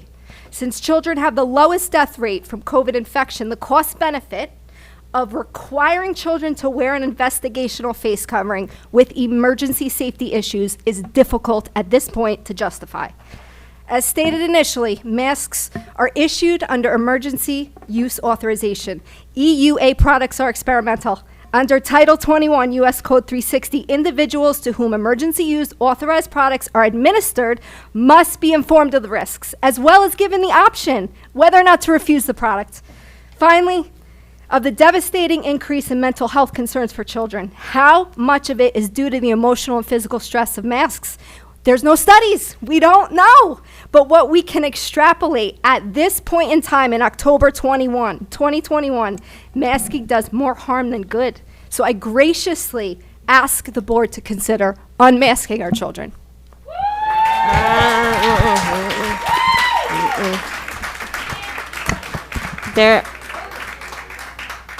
You could applaud, but no screaming, okay? I'll allow applauding, but no screaming or yelling anything from behind the room, please.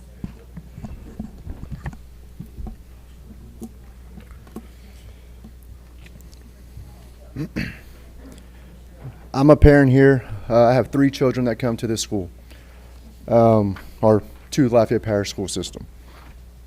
As a parent, I am particularly fed up with the way that you guys have this double standard. You want to mask our children. You want to make them social distance, but whenever you all are at dinners, y'all are next to each other unmasked. It's quite sickening. These children who are the least affected, which they just pointed out, the least affected from this virus, they're being forced to breathe high saturated levels of carbon dioxide, not to mention the bacteria that their cloth gets a lot of. The whole point of school is for them to learn and to grow as children and to communicate and get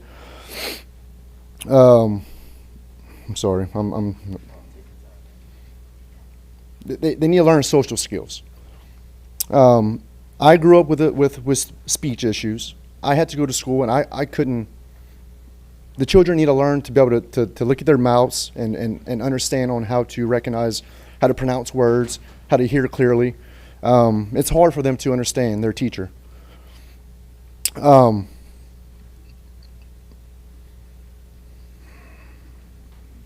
sorry.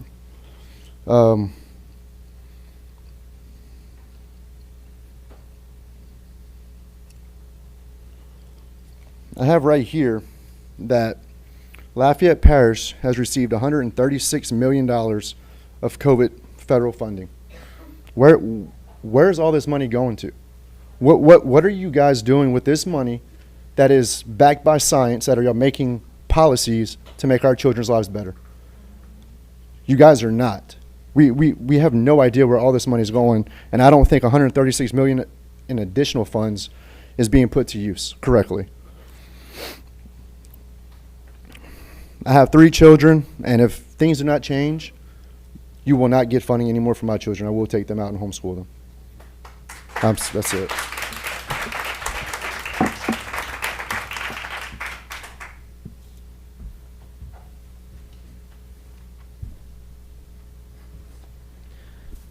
I have 3 kids at LPSS right now. Right, we drop them off and pick them up. I couldn't tell you what their teacher looks like. I have no idea what the classroom looks like. I have no parent-teacher conference. Besides homework, we as parents have no idea what's going on for the 8 hours that our kids are in your care. We trust you people in this room to enforce reasonable policies and keep them safe. My son was sent home one day because we were told he had a headache and a slight fever. We picked him up and we had to sign a paper saying his fever was 99. Per the CDC, 100.4 is a fever in a child, by the way. If we're following the CDC, the nurse said that it counted as a fever per the CDC, and with a headache had to be sent home. He also needed to stay home for 2 days pending a negative COVID test. We drove straight to his pediatrician where he was tested negative. We asked if we could return to school the next day. Since he tested negative, we were told no, he had to stay out per school board policy. After questioning my child like a responsible adult, he said that he was, quote, running super fast in his new shoes on the track. He was at PE class. It was 93 degrees out that morning. I asked him if he had to wear a mask while running. He said, "Oh yes, Dad. We get in big trouble if we take our masks off." I questioned the principal the next morning. She says, "Yes, sir. If they're within 6 feet outside, they have to wear a mask." If this policy were about COVID, why couldn't my son go back to school the following day? He confirmed he didn't have COVID. If y'all cared about his education, wouldn't y'all want him back the next day? And how bad is it that these kids are running outside in a mask? That's unbelievable. How can I trust you with my children's safety? I mean, that is not safe. And furthermore, between all the adults involved, the PE teacher, school nurse, principal, assistant principal, secretary that saw my kid, nobody could figure out that he was on the verge of a heat stroke. That's what my pediatrician diagnosed it as. Don't we teach critical thinking? I mean, anyway. This is not reasonable policy. You force these teachers to enforce this policy. It's not the teacher's fault. They feel pressured into this. Just because the kids accept the mask easily doesn't make it okay. You board members don't even take your own policy seriously. There's a mask right there below the nose. I mean, we can point them out all day. 2 weeks ago, Superintendent Dr. Cade Brumley attended a banquet. Pictures show him in a room full of people shoulder to shoulder. Not a one of them had a mask on. Were they safe because they had a cup of water in front of them? Maybe so. That's how ridiculous this policy is. It's not about protecting our kids. It's about protecting yourselves politically. And listen to me now. Lift this mask mandate. Make it optional. Or the next person I elect in here will. Thank you.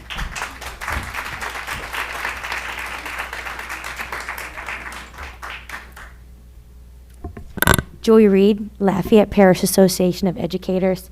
I would like to start off by saying that the goal of everyone in Lafayette Parish is to have children in school, in person, in front of a teacher as much as possible. We were able to do so for the majority of the year last year due to masking, contact tracing, and quarantining. Yes, children are not likely to die from the COVID virus, but their grandparents are. Their immunocompromised siblings and family members are. Their teacher, this teacher right here, who has 2 unvaccinated children at home because they are not eligible, can die from COVID. We want kids in school. We know how to keep kids in school safely. It includes masks. It includes quarantining. It includes contact tracing. The studies are in that masking works. And I may not be a science teacher.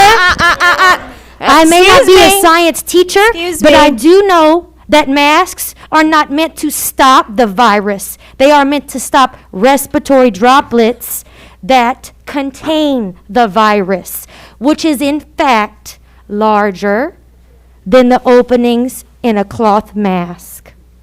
I may be only a teacher, and I would love to meet with you any day. We don't live in that time. I'm very sorry. We Zoom, we call. Feel free to call. You can call the directory here. They can tell you how to get in contact with your school. We do not support taking away masks or any safety precautions. Students deserve to be safe. My fellow educators deserve to be safe. Their family members deserve to be safe. We ask that you not tie the mask mandate to a politically elected figure like the governor. Safety mandates should be tied to scientists and medical professionals like the Louisiana Department of Health and the CDC, which still recommends masks, social distancing as much as possible, contact tracing, and quarantining. Please do not remove the mask mandate. I do not wish to see us have to shut down any schools, and I do not wish to see any children or their family members harmed by an ill-informed decision. Thank you. Next speaker.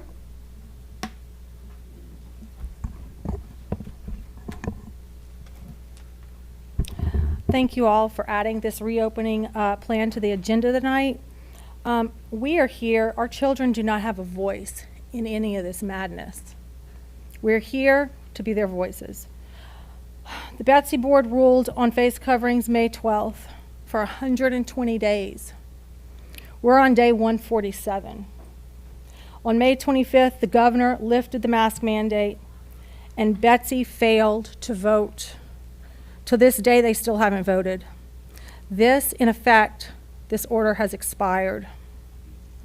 We ask that LPSS votes tonight to come back into constitutional law for our children and lift these mask mandates. With regards to the reopening plan, we ask that LPSS allows constitutional exemptions for those who are granted by the people, to the people, under the United States Constitution and the Louisiana Constitution. We have equal protection under the law, equal protection. We also request, this was comical to me, the high touch areas, they're voting to take it out. They're voting to take it out. They're not going to clean it twice a day, possibly. We ask that you please continue to clean those high touch areas. Let's see, where was I? Okay. So we all voted you guys into office. It's unfortunate we get 3 minutes a month to speak and communicate with y'all. I would propose that we can all get together and work on this together. Is there another board, a board of parents that we can put together, that we can meet with them? We want to work with you guys, but it's very emotional right now, and it's very hard. It's difficult. We feel shut out. I would also like to address that on August 4th, 2021, you guys voted on the reopening plan. Quite possibly, I'm not a lawyer, but quite possibly everyone in this room on this board is violating their oath to the United States Constitution and their oath of office. It is not lip service. You guys took this oath as a person, a woman, a man, a citizen, not as the school board members, because you were not school board members before you took this oath. I have the oaths. Everyone in this room has the oaths, certified oaths from the clerk of court's office. It reads, I so-and-so do solemnly swear or affirm that I will support support the Constitution and the laws of the United States and the Constitution and the laws of this state, and that I will faithfully and impartially discharge and perform all my duties incumbent upon me. So help me God. It's the highest oath, and y'all did not take an oath to CDC recommendations. You took I'm an sorry. oath I'm sorry. Your to- time is up. I'm so sorry. But thank you. I understand. Thank I you for hope you being guys here. understand it's possibly negligence, and we do not want to see that for our fellow.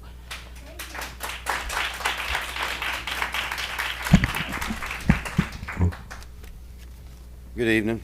My name is Bert Calais, a citizen of the state of Louisiana, former National Guardsman.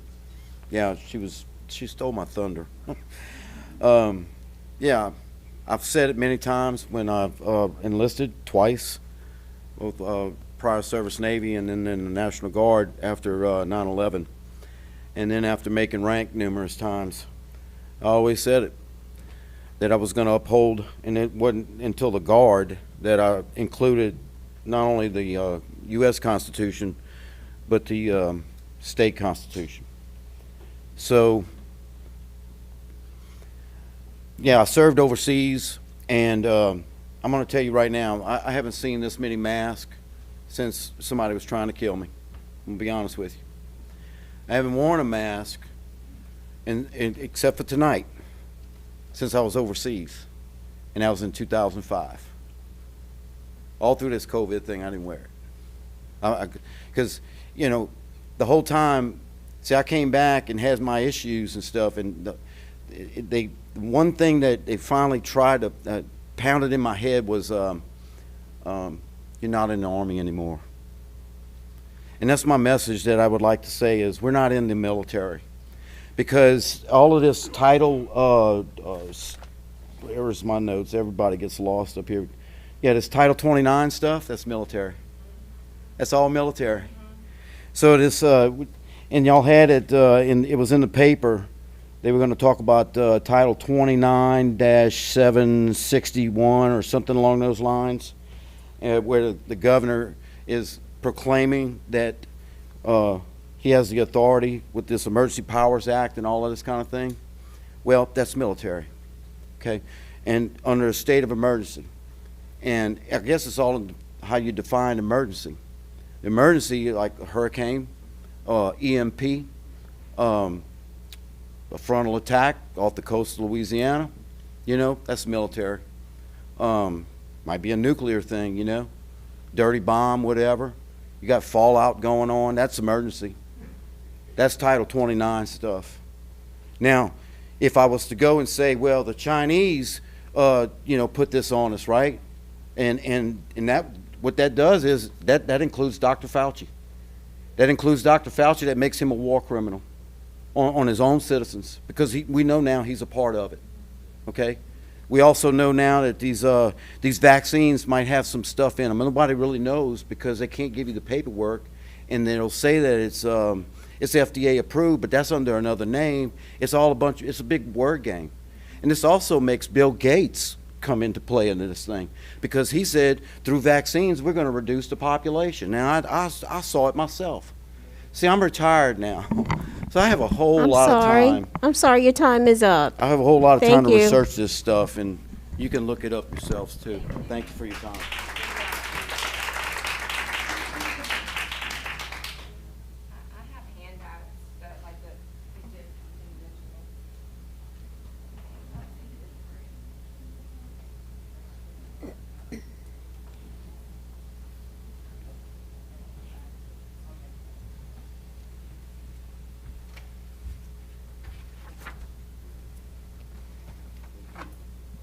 I'd like to address something that this is an educational process for all of us. So each of these board members, it's been touched on that you've sworn an oath of to uphold the Constitution of the Louisiana Constitution and the United States. This oath is a conditional contract. When fulfilled, you receive wages and benefits. The conditions of the contract must be met. I'm concerned the board may unknowingly be violating their oath. Governor Edwards definitely appears to be violating and trespassing his oath. You are not free from liability. You're liable personally as well as collectively. And there will be no excuse of, I was just following orders. That will not grant immunity. You have to take this very seriously. According to Louisiana Children's Code, Title 4, Article 603, the masks being forced onto children meet the definition of child abuse. Psychological abuse is defined as psychological abuse of a child is a pattern of intentional verbal or behavioral actions or lack of actions that convey to a child the message that he or she is worthless, flawed, unloved, unwanted, endangered, or only of value to meet someone else's needs. Withholding emotional support, isolation, or terrorizing a child are forms of psychological abuse. We cannot continue to engage in these practices against our children. Medications, we have parents who are submitting medical exemptions for their masks for their children, and they're being denied. And according to your policy, medications are to be labeled. They're to be filled out by, from a physician or a dentist licensed to practice medicine or dentistry in Louisiana or an adjacent state, or any other authorized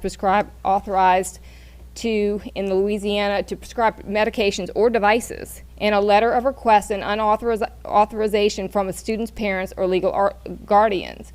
For obvious reasons, school administrators cannot choose to withhold or change medication protocols prescribed by a child's physician. Therefore, you have no authority to override any medical exemptions for masks submitted for approval. School administrators are not licensed to practice medicine. We need to bring our thinking into alignment with medical laws and the Constitution that protects us all. There are a lot of things that are taking place that don't make sense. There's a lot of money being received, and there's no real concern for the virus. And why is that? I'm sorry, your time's up. That's fine. Thank you.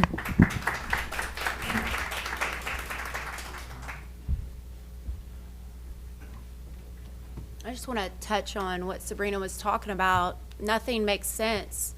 I see so many photos on Facebook of a lot of these school board members at other meetings, and no one has a mask on.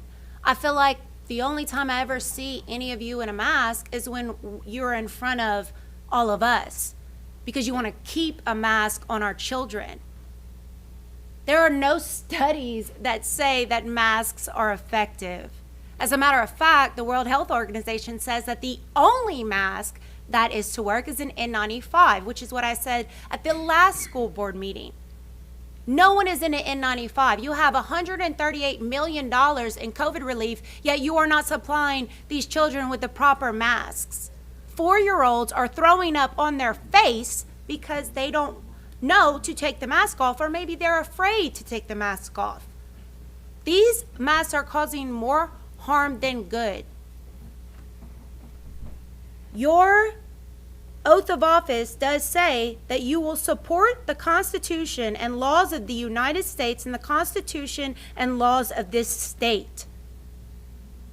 It feels that no one respects the Constitution and the rights of parents to make decisions for their own children. There are many other ways that we can prevent illness. How about sunlight? An hour of sunlight a day is so important for your immune system, and these children get very little recess time. They are also being put on the floor to eat. That is disgusting. They are being put in A-B groups while they have to watch others eat, and their time to eat is so short. I just started homeschooling. I'm so hungry by the end of the day because I am running. My children are not in the school system, and they would never be put into this school system because you clearly do not care about the well-being of our children. Unmask them and do the right thing for once.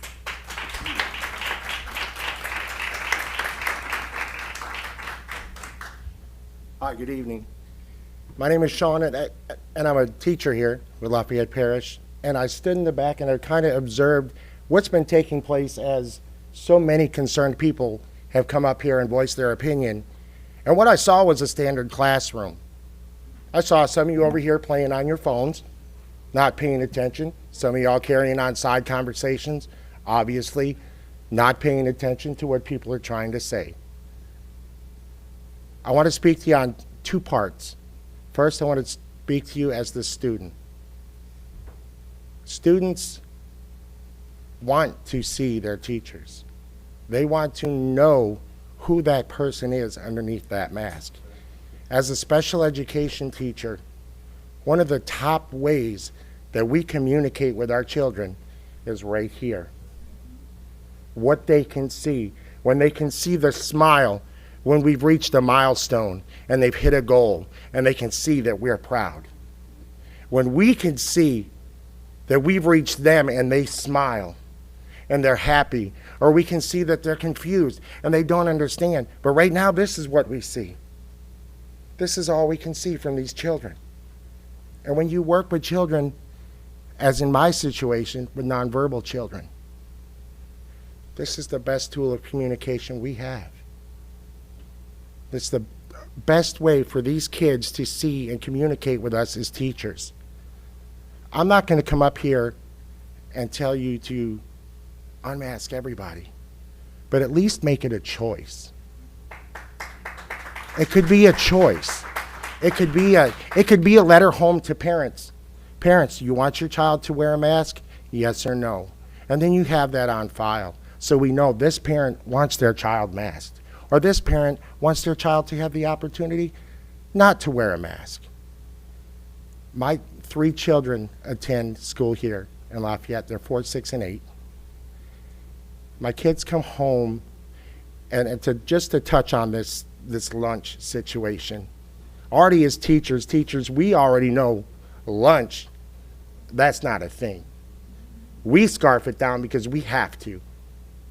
My child should not have to have 10 minutes to eat a meal. That should not happen. The last time I remember a 10-minute meal is when I served in the United States Army and I went through basic training. That was my 10-minute meal. Our kids are in school right now. I mean, it's a no-brainer, 10 minutes, and then have to sit and watch the other kids in the class. So the teacher, they have to choose which side of the room gets the hot meal today, while the other side sits and waits while their food gets cold. Let's just make it a choice. There's so much pressure coming from both directions. Yes, people I'm want. sorry, your time's up. Thank you.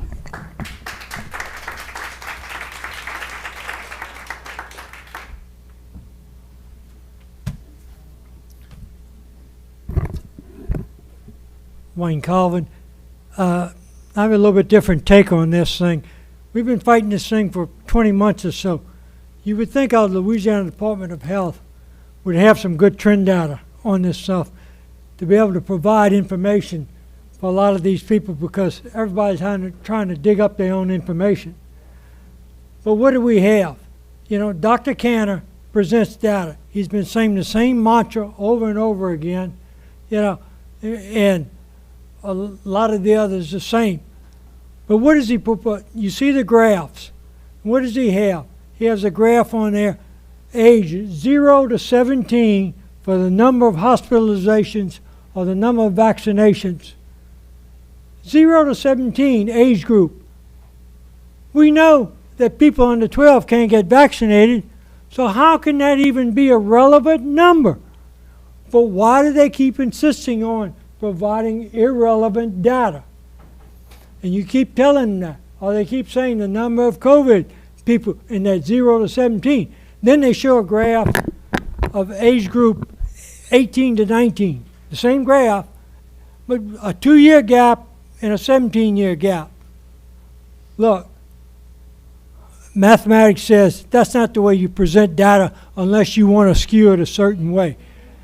You guys, y'all need some good information, and y'all need to question some of that and say, give us something data. And maybe that's why Mr. Brumley says, maybe you ought to be able to make your own decision and see what's happening in your own area, and they ought to be able to tell you, this is what's happening in Lafayette Parish, or this is what's happening in Region 8 or our Southwest region here. Because we need the data, we need the details, and we people ought to be able to rely on that, but not the same old mantra all the time. Better information. We've had 20 months to develop this thing, and they've gotten all kind of funds. Come on. We want more information, and you just got to, can't blame the people for trying to come up with their own solutions. Do it right.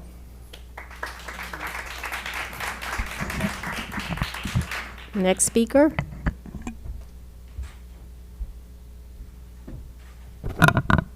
My name is Diane, and I'm just going to read a couple of paragraphs for you from the Louisiana State Constitution. Perhaps you and your institution are not aware of the Constitution's Supremacy Clause, which establishes the preferred position of the secured rights of the Constitution over all lesser laws. Article 6, Clause 2, this Constitution and the laws of the United States, which shall be made in pursuance thereof, and all treaties made, of which shall be made under the authority of the United States, shall be the supreme law of the land.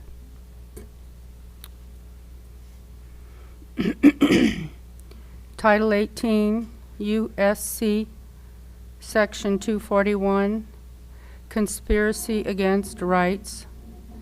If two or more persons conspire to injure, oppress, threaten, or intimidate any person in any state, territory, commonwealth, possession, or district in the free exercise or enjoyment of any right or privilege secured to him by the Constitution or laws of the United States.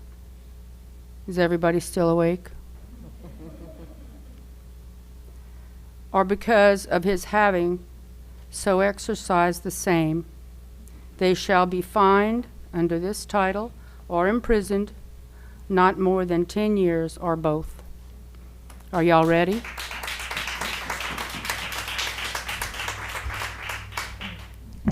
Do we have any additional speakers?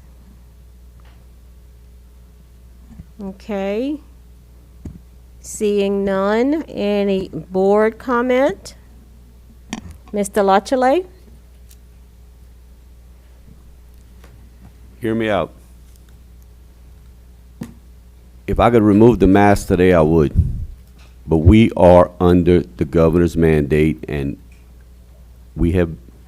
there's clear evidence. Everybody that's tried to go against this, you're going to lose in the court of law. Okay? Our thing says face coverings are optional unless otherwise mandated by the governor of the state of Louisiana or the Board of Elementary and Secondary Education. The minute they get off of our backs, they're optional. Okay? We cannot fight the governor. Okay? I'm a Republican. Okay? I believe parents ought to have a choice. I don't have a choice right now to give you that choice. Okay? If I did, I would.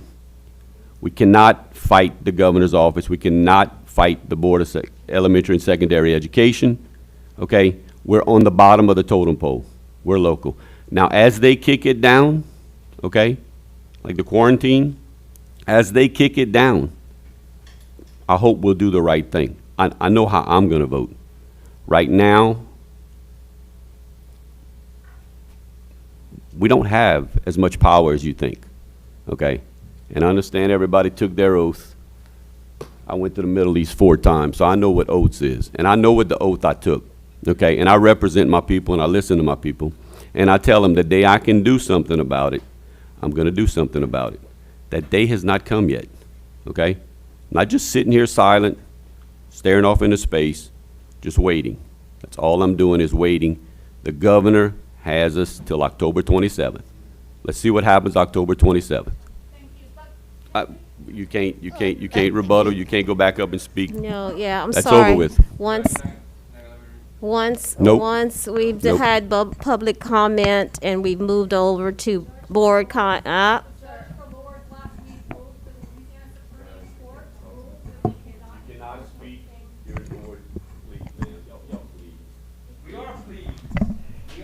Okay, No. all right, okay. So any outbursts, you will be removed from the room, starting now. We have given you all time to speak during public comment. I asked if you had any additional comment. No one walked up. I moved to board comment, and that's where we are right now. We cannot go back and forth. That's against Robert Rules of Order, because if we did, we would be in trouble. So right now, it's board comment. I'm sorry. Any additional board comment? I'll give up the floor. Mr. Santani? I would just like to say that anyone who is interested in finding out where our money gets spent, you can go to LafayetteCheckbook.com. Every check that gets cashed every day for every vendor that we spend money with, every dollar that comes in, you can see it on that website. It gets updated every day. You can enjoy it with your morning coffee like I do. The second is the high-touch areas. There's a study on the CDC's website. Unfortunately, I can't find it now, but I was able to reference it in August at some point, that shows that their initial thoughts on surface transmission were wildly inaccurate. They published a study in March of this year that shows that surface transmission of COVID-19 is roughly a 10,000 to 1 shot, regardless of how high traffic the area actually is. And so the changes to the high-touch surfaces is in reference to, we don't want them dirty, of course. I believe the language says as needed. We certainly want our schools to be cleaned. We just don't want them to be clean to a standard that overly burdens our custodians, which has been happening since the beginning. So that's the rationale for those changes right there around the high-touch surface areas. Thank you, Ms. Morrison. Okay. Any additional board comment? Mr. Angel? Yeah, I'd like to make a comment relative to the gentleman who spoke concerning wearing a mask in the military. I too was in the military. I spent 18 months overseas in Korea, and I wore a mask while I was on duty every day for 18 months. And we called it gas mask. That was the slang for it. The technical word was protective mask. And I agree with some of the comments about these masks being not very protective. I don't think they do very much at all. But to reiterate what my colleague said here, believe me, if the government didn't have the mandate, I think this board would not require masks. We didn't require masks. It's the governor that required masks. I want to make another comment too. We had summer school, June or July of this year. Nobody had a mask, and it went fine. Summer school went fine. So I just wanted to state my opinion. Thank you. Any additional board comment on this item? Are we sure? Okay, I'll go ahead and call for the vote.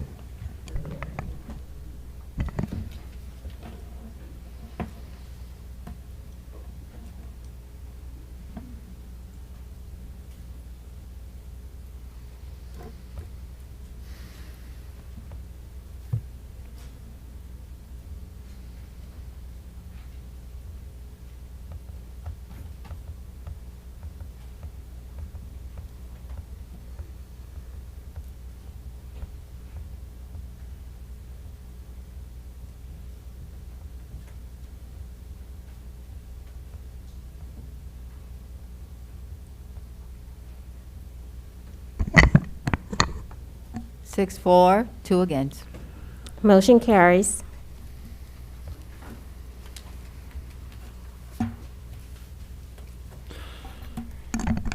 Next item pulled is item 4.11, discussion or action concerning updated COVID-19 quarantine guidance from Louisiana Department of Education. And that was pulled by Dr. Aguilar. Did you pull that? Or just one of y'all?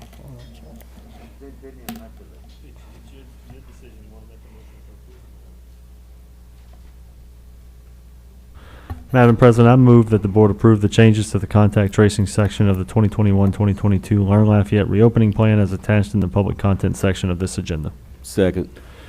And if Okay. I might, just to give a quick explanation of what this is You word want for... to wait until we... Well, it's just, it might Oh, okay. help people. All right, okay. This is word for word from Dr. Brumley's guidance that he released last week, that several people reached out, asked to have the board consider this. So here we are, word for word from Dr. Brumley. Okay, I have a motion by Mr. Centeni and a second by Mr. Lachele. Any comments from the public?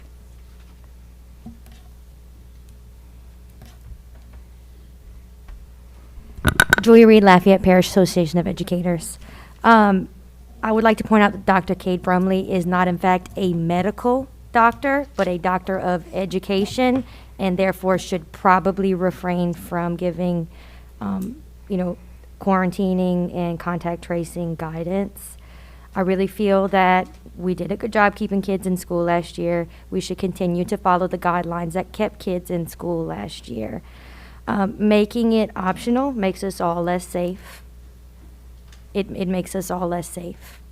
I don't know at what number we're comfortable with. Some people, are going to make the wrong decision and send their kid to school because they don't think COVID is a big deal. They don't think that it's going to harm anyone, as we've seen by children being in school and not following the guidelines. So parents will make the wrong choices, and it makes us all less safe.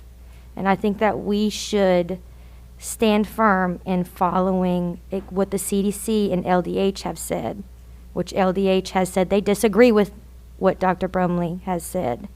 So I believe that we should not make this a choice. It should stay the way that it was. Thank you. Next speaker. Okay, we're going to go ahead and move over to board. Oh. Ms. Sashon, go ahead. Good afternoon, everyone. My name is Timmy Chasson, and I'm a parent of a 6th grader at Paulboro. And as of yesterday afternoon, my son called home from the nurse's office. The nurse told me that he had congestion, he was coughing, and he had a headache and a fever. Subsequently, he was sent home. I was told to come and pick him up, and he could not return to school today, but could come back tomorrow as long as he had a negative COVID test. If this item actually happens to pass, which I hope it doesn't, I didn't even comment on the last one. For all inclusive purposes, I, as TJ's guardian and parent, could have opted to leave him at school, which makes no sense to me. So someone can pass this message on, because it doesn't really garner me any extra friends. And I tell myself not to say things like this, but I still tend to say them anyway, that somebody needs to remind Dr. Brumley that he's not a medical expert. He didn't go to any type of medical school whatsoever. For him to offer this option means I, as his father, if I was a person who chose to, would then maybe decide to leave him at school. So TJ's at school today, Thursday, and Friday, and now he's patient 0. He then proceeds to infect every teacher, every person that he goes around, whether you believe in the virus or not, it's killing folks. So at this point now, he's infecting everyone on Paulbro's campus.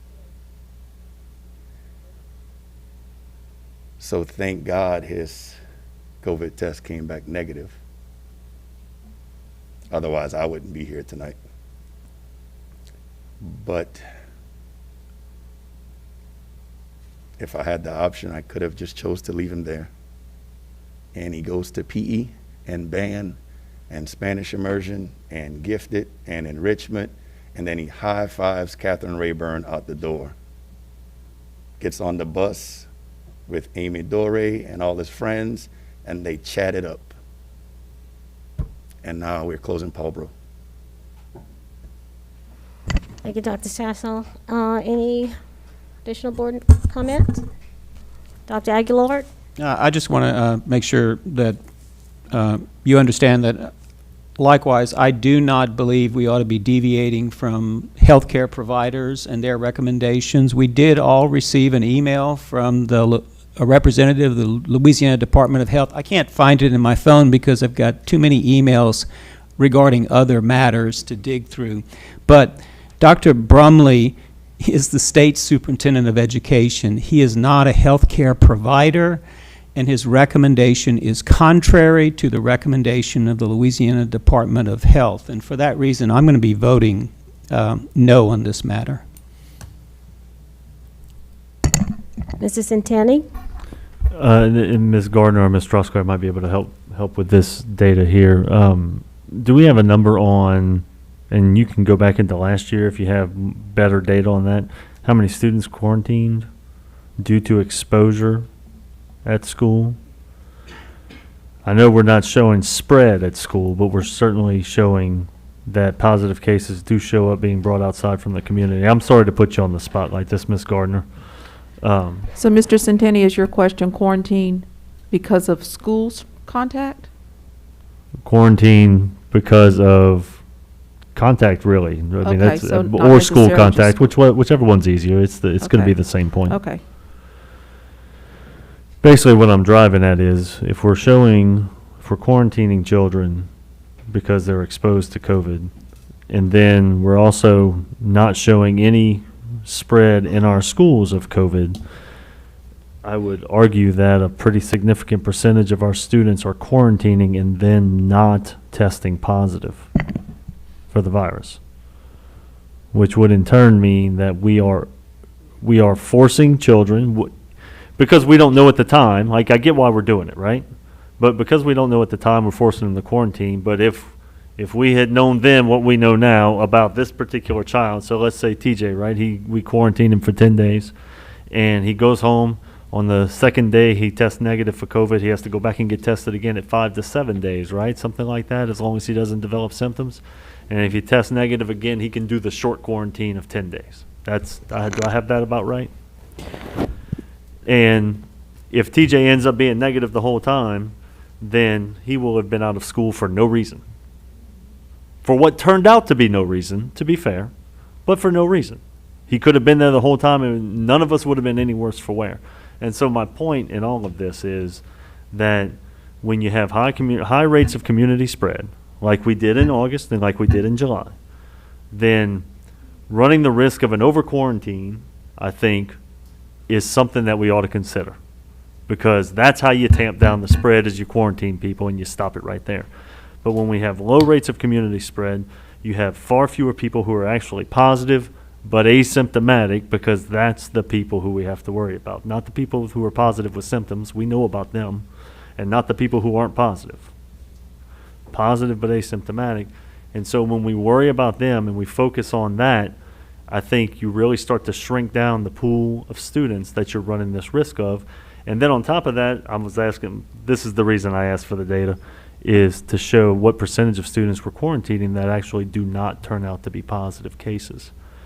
Because I want to lean towards under quarantining. I don't want to intentionally under quarantine, right? But I want to, in the case of we don't know and we have some doubt and we have some uncertainty, because that's what this has been about since the beginning in all of these policies, is how do we reduce the uncertainty that we inevitably face when dealing with this virus? when we have that uncertainty, I want to lean towards kids being in school. I want to. And so I'm going to support this, but I certainly appreciate and understand why some people do not. Ms. Mason? Okay, I find the edit a little bit ambiguous, so I'm questioning if the student has symptoms, do they still get the choice whether to quarantine or not? So if they have symptoms, we're still requiring them to follow which rules? For 24 hours or 48 hours, or do we follow the 5 to 7 days? So currently, Ms. Mason, if you have one symptom and you are sent home, you go home because you have symptoms, just as faculty, staff, teachers, students. The 48 hours, just as Dr. Chasson said, with a test, you can come back with a negative test. Quarantining, meaning where this is referring to is if someone tests positive in the room, close contact being the person around you, does not mean that the person around you has a symptom, but there was someone who tested positive in the room. So the person who tested positive is at home, but now Mrs. Santani is talking about the children around them quarantining. So a symptom, you would go home. And then you would continue the rules that we've had in place before? Yes, ma'am. Okay. So as long as you have no symptoms, you have the choice whether to quarantine or not. Okay. Thank you.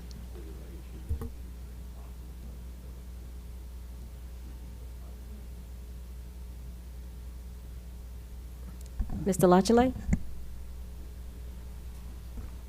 I'm evidently supporting this because my name is on the agenda item. And we've had it happen where they put their name on the agenda item and then vote against it. But the majority of the room left. But this is my point. Now that guidance has been sent down from Bessie, okay, the parent shall be referred to a provider of no cost. The parent shall be notified of the exposure and given the option to quarantine their child. This is what I'm talking about, giving parents the option to deal with their children.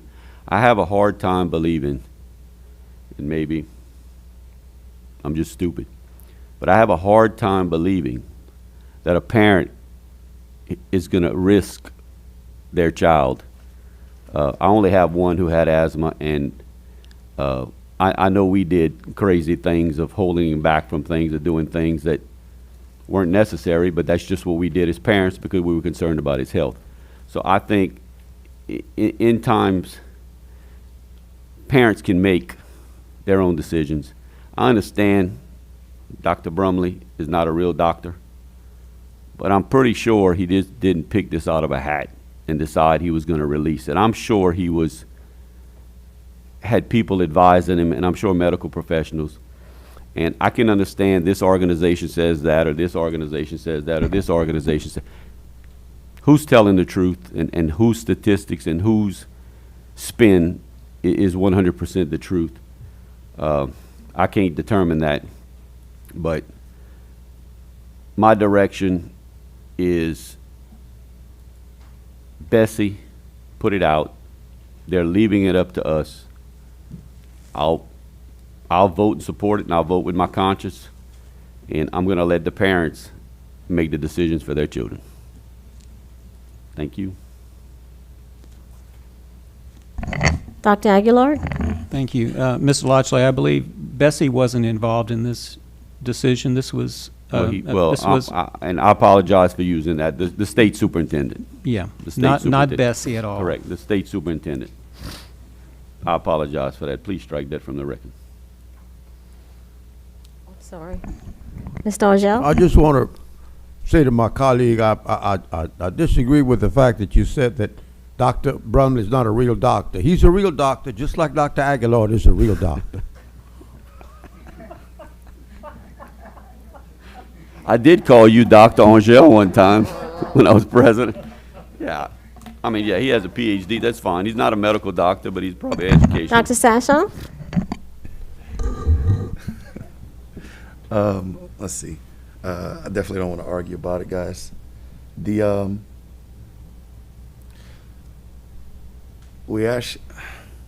somebody's gonna have to help me out with this, because after talking with the attorneys, if this passes and we don't defer it and wait till Bessie rules on it, our governing body above us, and the governor's mandate states otherwise, then we lose our immunity. Is that correct? Ms. Boudreaux? Ms. Boudreaux?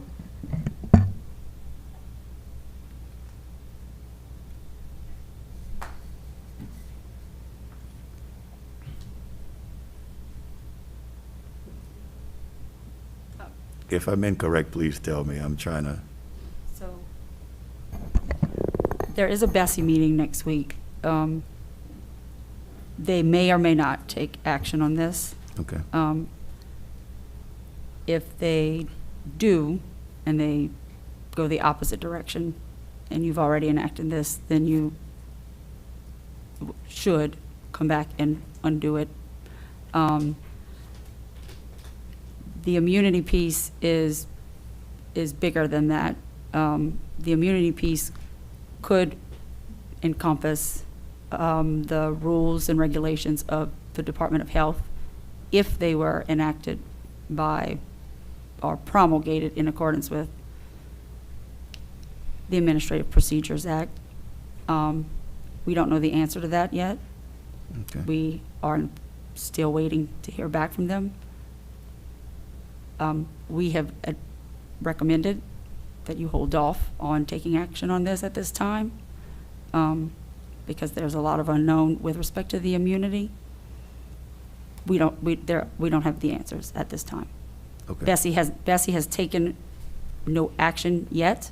They may or may not. The governor hasn't taken action yet. He may not. And we don't have an answer yet about the LDH Okay. regulation. I got you. I appreciate it. So I would just ask you guys if y'all would mind just holding off on this one. This isn't to further delay you guys on it, because I know the approach, and I do understand. I'm okay with no mask outside as long as they're not within 6 feet, as long as they're not playing Ring Around the Rosie or Duck, Duck, Goose. But I'd ask you guys to hold off, because the medical professionals, they have chimed in, and they were pretty clear. I mean, Louisiana Department of Hospitals, or LDH, came out, and they're pretty clear, like, hey, this is not the guidelines. And I would have to agree, without arguing about it, that I don't think any parent would really risk their child. Like, no one is so politically motivated, whether they're a Republican and they don't believe in masks, or Democrats and they believe in masks, that they would risk their kid. But this option is not about their kid. It's about my kid. And that's what's the misconception. That parent choosing to keep their kid at school risk my kid, and then my kid risks my mom. And that's all I got. So if you guys would mind, hold off. They come back and say you guys can do it, then let's go through the circus one more time. And that's all. Mr. Angel? Oh, you ready to go home? Okay. Okay, if no further board comment, I'll call for the vote.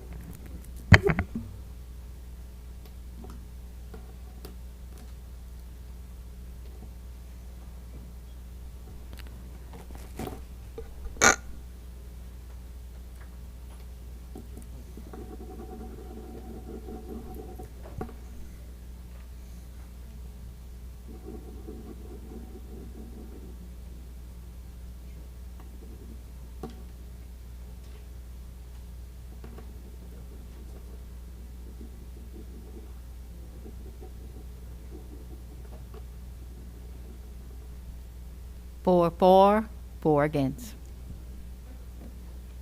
So that means it fails. Okay. Okay, two more, guys.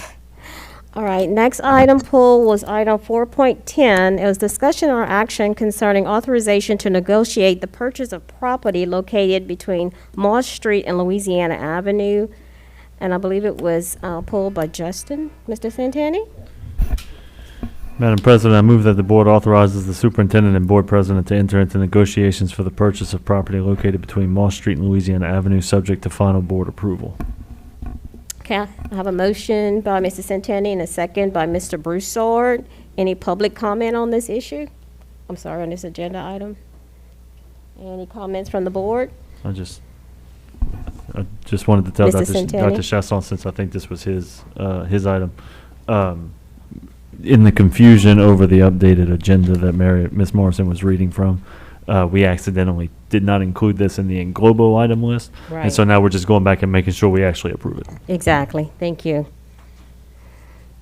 Okay, not seeing any comments from the board, I'll call for the vote. Wait, I have a Oh, I'm sorry. Dr. Aguilar? Yes, ma'am. So I leaned over and I spoke to Dr. Chasson about what exactly is the intent of this acreage. So I'd really like to hear more about what is envisioned with the purchase of this property. And just to say, if it includes a high school football stadium, then I would really appreciate if Southside parents would have a voice in the decision-making process, particularly if it's to be determined that Southside would play at this new football stadium complex on the north side of town. Dr. Sashawn? There's a possibility with the rebuilding of Lafayette High that there may or may not, and I can't even stress may not, I wish I could capitalize it a couple more times, there may not be the rebuilding of a football stadium there. Just depends on the green space available and the plans that are designed and how they move forward. We know Southside doesn't have a football stadium, and David Thibodeau's STEM doesn't field a football team whatsoever, but they also don't have a stadium to play in or a football field. With that being said, this is 37.7 acres at the corridor of I-49 and I-10. So as to look at the chance possibility of either building a new school there, a current school that exists but on a new piece of property, or a multi-sports complex. And that's my hope, a possible state-of-the-art football stadium, a multi-sports complex, soccer fields, baseball fields to hold football playoffs and championships, basketball tournaments, baseball tournaments, and soccer tournaments. It will hopefully drive economic development on that side of town. Southside can either choose to use it if they want to, because it's our facility, and it hopefully will be state-of-the-art, or they can choose to use whatever facility they so choose to. I think they're currently using Turlings for a small rental fee. Is that correct? And at that point, I'm just hoping that if it does go through and we are able to build this, then, I mean, it's not a bad thing to own land. I got that from a really smart guy. It's not a bad thing to own land. And land that has never been available before at the corridor, like it's directly behind the Target and Chick-fil-A and everything. I mean, it's the entire green space that we can use, and as well access to Moss Street, I-10 and I-49. And hopefully drive some economic development on our side of town, because I got to drive really far for a Chili's. And I love my baby back ribs. And I'll take a hibachi place if it's there. Me and that young lady Lutch can go eat together. And I mean, it's hopefully a good thing, and I hope you guys see it that way.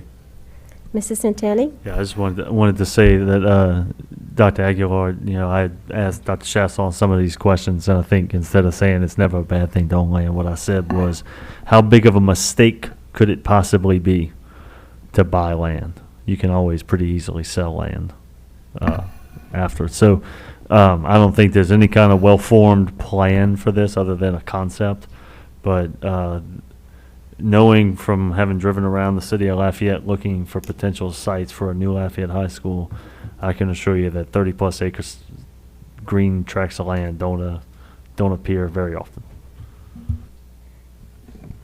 Mr. Angel, you know, To follow up on Mr. Centennial's statement, someone once said a long time ago, buying land is a good thing. You know, they don't make that anymore. Mr. Broussard? One other thing that Dr. Shershon failed to mention, we probably have at least a 9-hole golf course. It's going to be utilized, and with the high costs of maintaining the fields that we do have at the high school, I think it would save us in the long run to have that facilities developed. And it'll be utilized by not only the Lafayette Parish school system, but, you know, host a lot of tournaments. It'd be a well-deserved and well-used complex for the Lafayette Parish.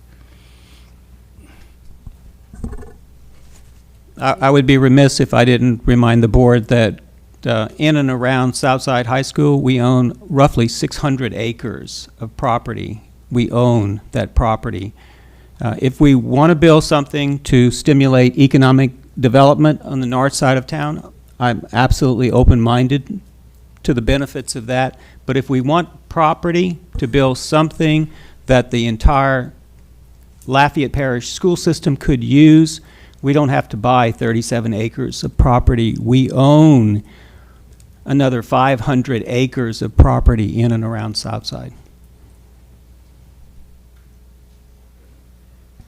Okay, seeing no additional board comment, I'll go ahead and call for the vote.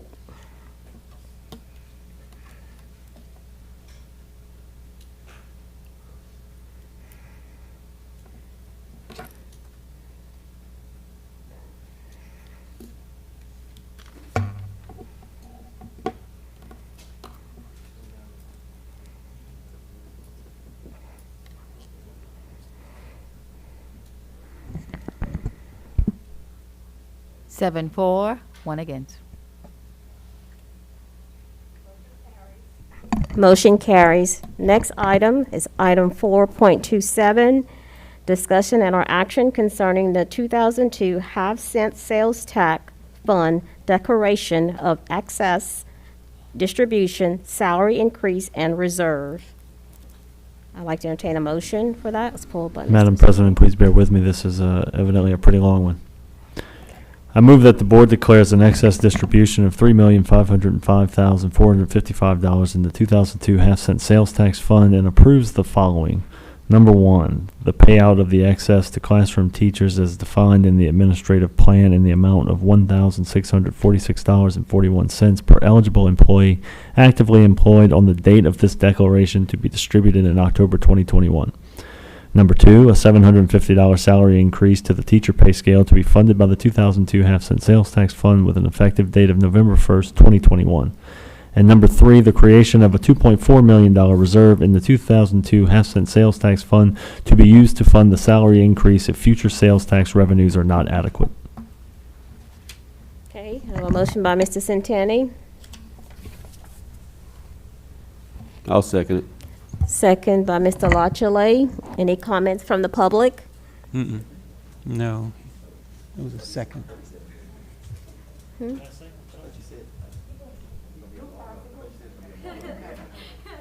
it's just a long motion. A long motion. Okay, once again, Julie Reed, Lafayette Parish Association of Educators.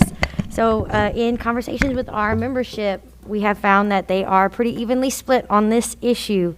Half of them like they want to raise, and half of them want a disbursement. I think that the presented solution could possibly be a compromise.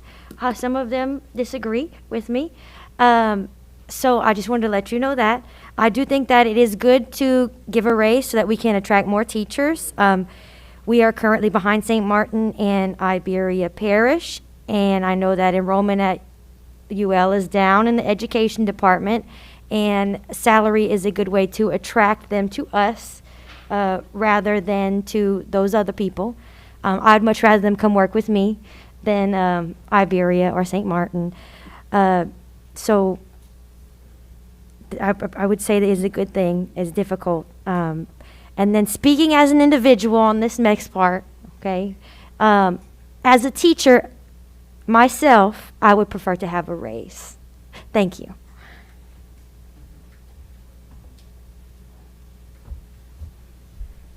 Good evening, beautiful board, and lovely Miss Irma. How are you doing? And Timmy, you handsome too. I am Juanita Hall, representative for Associated Professional Educators of Louisiana, Apple. Yes, a lot of the Apple members wanted the big check too, but I said, you know, I sat on the Blue Ribbon Committee, and I was there with the beautiful Julia, and I said, teachers don't realize that we were also in a financial pandemic. I was in it. That $10, that 10-year didn't get no raise, step increase, nothing. I remember that. That's a pandemic, okay? That's a pandemic.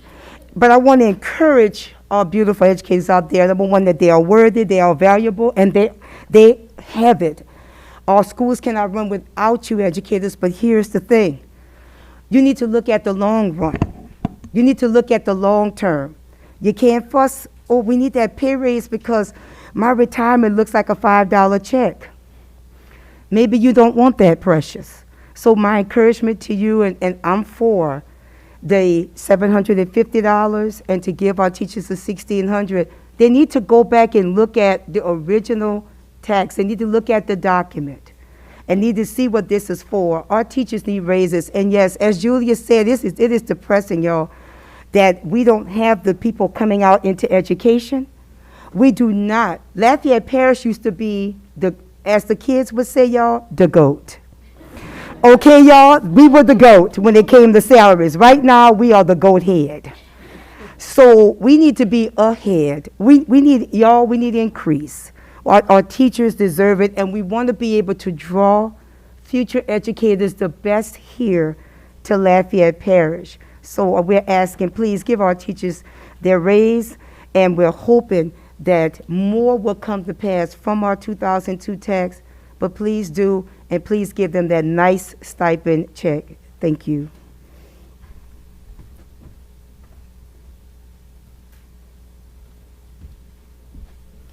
Trisha J. Cokes, teacher. I think my coworkers owe me lunch because I stayed here to the last because I had 17 of them.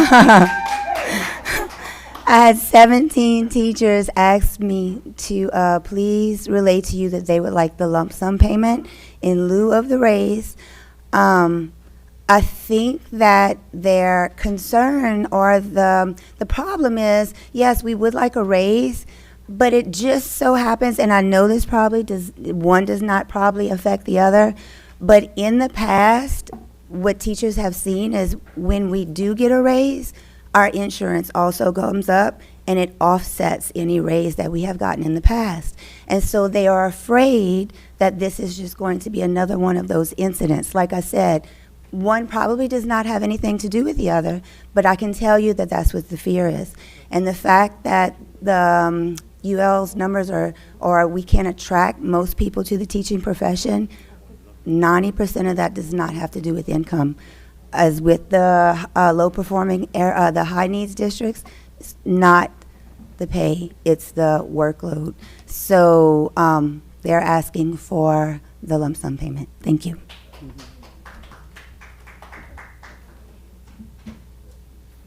Oh, I'm sorry. Next.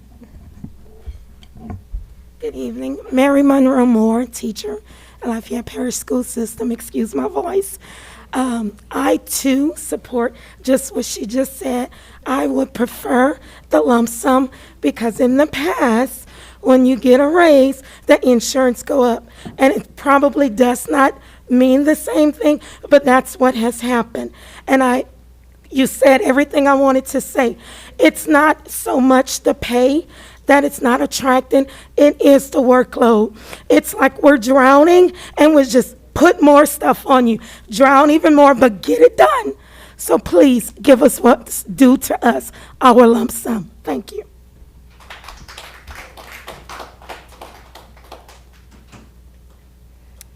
Any more public comment on this item?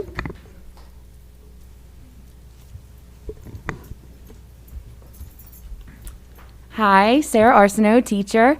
I wasn't going to speak, but I figured I stayed to the end, so I might as well. I would have to 100% agree with the last two ladies who just spoke. I did send you all an email, and I did hear back from Ms. LeBeau, and I really appreciated that. Just want to make sure y'all know we definitely want the lump sum. At my school, LJ Alamo, the bulk of the people who I speak to want the lump sum. Now, I 100% agree we do need a raise. If you would like to get qualified teachers here at LPSS, we need a raise. But that is a totally different issue from what is being discussed tonight. We need the lump sum for anything just to give teachers some kind of positive for the year that we're living in, the last 20 months that we're living in. It would really be a bonus for everybody, and I feel like it would really give everyone the encouragement to continue on with this year and doing the best that we can for the students. Thank you.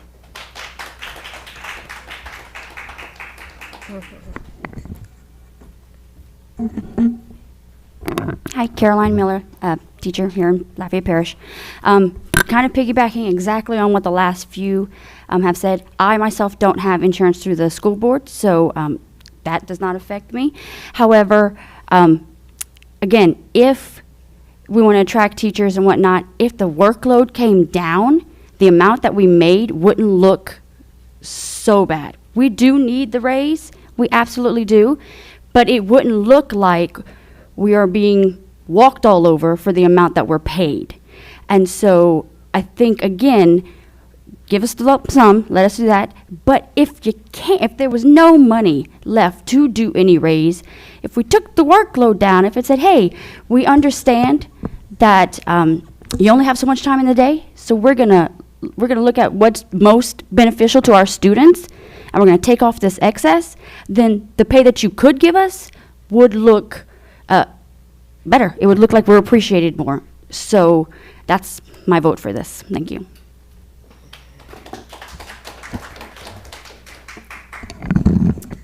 All right, do we have any additional public comment? Seeing none. Board, Mr. Angel. Madam President, I would like to propose a substitute motion. Okay. And that is that we give the teachers the lump sum payment, whatever that amounts to. We have a motion by Ms. Second. Angel. Second. Or second by Dr. Aguilar. Any public comment on the substitute amendment? Okay, board, any comment? All right. Mr. Centeni? Mr. Dugan, does that mean in the pro forma attached to the agenda item, we're at $2,949.72? Is that still an accurate number? Yes. Would you like to include that in your motion, Mr. Angel? Sure. Okay.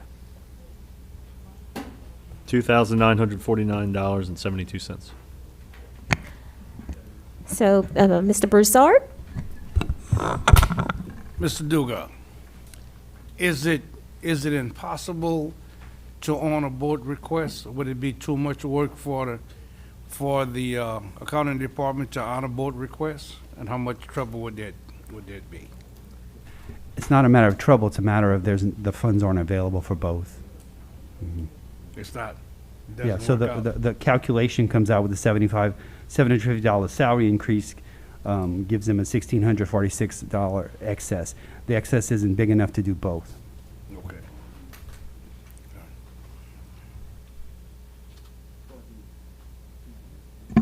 But you know, I think- Mr. Broussard, you- To the second part of I think on last October's meeting, the discussion was that we were going to do the pay raise and the supplemental. I think that was the last discussion, if minutes serve me correct. It's not verbatim that we said we wasn't going to do the lump sum anymore, but the discussion was that we were going to divide it the way it's presented now. So, just a comment. Mr. Lachele? Unfortunately, Ms. Mangum is no longer with us, and she'd stand up there every single year and try to explain to anyone who would listen, this tax was voted in 2002 to give you raises. to increase your salary to make you one of the highest paid school systems in the state. Somewhere along the line, boards went away from that, okay? My thinking in wanting to give you the raise and the lump sum is pretty close to what you generally get every year, sometimes less, sometimes a little bit more. So you still get your lump sum and you get a $750 raise. Now let's factor it over the next 10 years. That $2,900 turns into $9,100. That's $750. Once you're given that, it's just not one time. It's every year. So that's $7,500 plus $1,600 is $9,100, or you can take $2,900 tonight. Yes, it is. 750 times 10 is $7,500 over the next 10 years, and it goes into your retirement. So here's what I'd do, okay, if it was me. Every year, I'd ask the board to give me some sort of raise and lump sum. It's not like the lump sum is $200, $300, or $400. It's almost $1,700, which is, if you look back, there's years you got a lot less, and you could get a lot less in the future. But if you're looking long term, I think what's happening is people see $2,900 for the first time ever, and they just, oh my God, give me the money. Give me the money. I get it. But this tax was passed by the voters to raise your salary, not your income. There is a difference in salary and income. And I know you can't convince 3,000 teachers, but you're getting the best of both worlds. You're getting the best of both worlds, okay? And we can probably talk till we blue in the face and not, there is no right and no wrong here, okay? The voters did it for a raise and a salary increase. We actually have been voting against what the voters put, because it is the taxpayers' money till it's distributed. I know a lot of you probably don't agree with it, but at some point in time, you're going to have to start taking raises, because this is the mechanism that puts raises in your salary, not this plus go find a raise in the general fund. This was voted to make you some of the highest paid teachers in the state, and that has not happened. Just think over the 20 years, if you'd have been given a $200 or $300 raise every year, how much more money you'd be making and towards your retirement. And that's all we're trying to do. And this one is big enough to where you get both. You're not getting any less than you normally get. Michelle, I know you're squirming over there. I know. I see it. I see it. I see it. And no, I know her personally. I got it.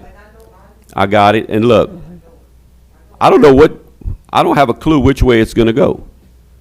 But I committed last year in the meeting, like Mr. Broussard said, this year voting for the raise. Teachers have had a year's notice that we were going to vote for a raise. And let's thank God, or whoever, that it's almost $1,700 and $750. I don't remember how much the total was last year. You're not, Mr. Dugas, can you pull that up real quick? It was not as generous. So you're not getting any less of a lump sum. We have to be proper stewards of the taxpayers' money. And read the actual ballot. It was to raise your salaries. Seriously, read. Mr. Centani can read it. It's there. Sorry. Yeah. And I don't think that's necessary. I think Well, I do have a comment. Okay. I'd like to make. And that was Mr. part of, Centani? and that was part of my comment. Okay. That's why I All had right. it up on my screen. As Okay. anyone who sent me an email about this Okay. learned exactly what the ballot language says. I've been voting for the raise for years, sometimes by myself, because I have consistently believed that the voters dedicated this money to raises in your salary schedule, because the actual what people saw in the voting booth that day in 2001 was authority for the Lafayette Parish School Board to levy an additional half percent sales and use tax dedicated to paying the costs of salaries and related benefits of classroom teachers and the establishment of a teacher salary reserve fund. That's what it says. I'm willing to admit that we can disagree on whether salaries means I can give you a check or whether it has to be in the actual salary schedule itself. I will say, though, that they probably wouldn't have included the language about a teacher salary reserve fund if we were shipping all the money out the door every year. There would really be no reason to keep anything in reserve if we were doing that. So I tend to believe it should have been in your salary schedule. I always vote for the salary. I will, however, say if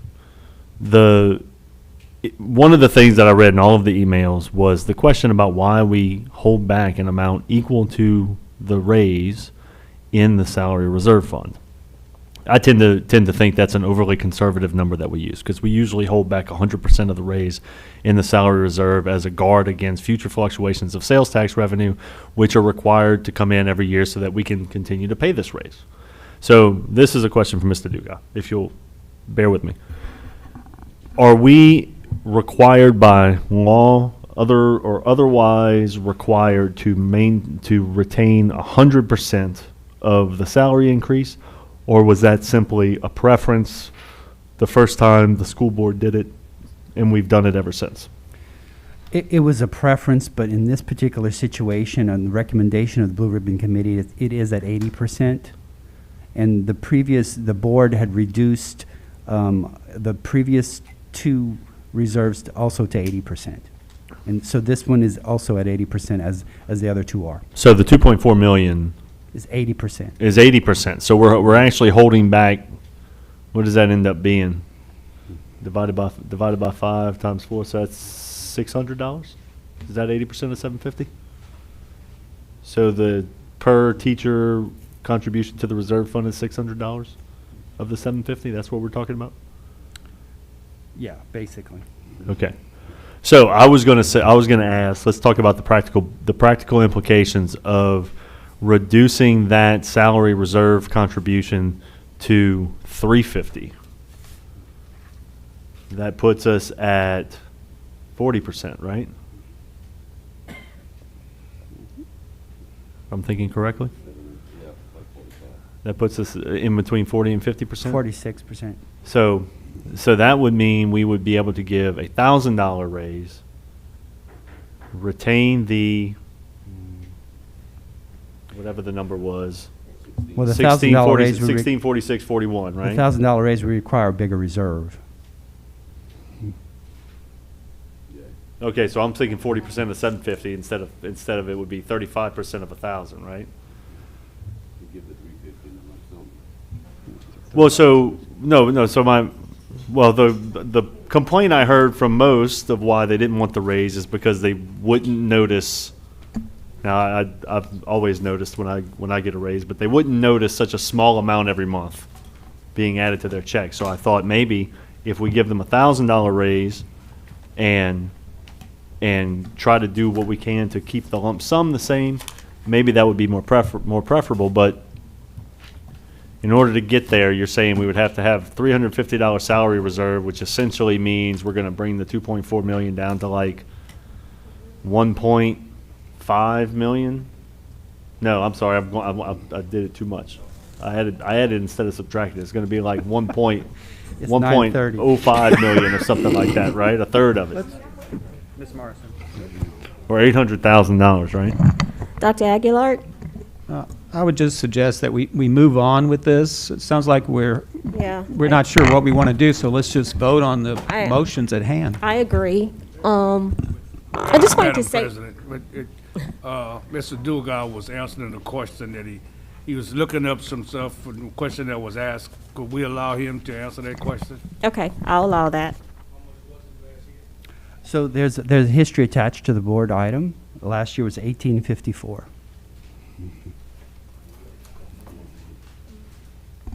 Dr. There's Sasha? a history all the way back to 2006 attached to your board item. So I just want to get clarification. Mr. Centani's question about a $1,000 salary increase wouldn't mean that we're going down in what we're keeping in the reserve. It means we're increasing it. Wouldn't that be correct, Mr. Dugas? If we're giving a $1,000 permanent salary increase, that means instead of 2.4 million, that would be a difference, that would be 3.2 million we'd have to put in the reserve. That's not correct? Because I don't understand why we keep going down. A $1,000 increase at 100% would be $3 million. $1,000 increase at 80% would be $2,750, yeah. which is the number that's there now, but that would reduce the reserve excess to $1,211.97. The excess. Okay. All right. Okay, we ready Oh. to vote? What? Oh, If it's only salary questions, yeah. I would suggest we wait and see if this fails, because the And salary then- questions kind of become academic if this passes. Right. That's not the, somebody got to forgive me. The guys, this is not the part of the school board meetings to actually have the discussion. I mean, why are we continuously just silencing Go ahead. discussion? Dr. Sashon, go ahead and finish up. Sorry. Lost my train of thought.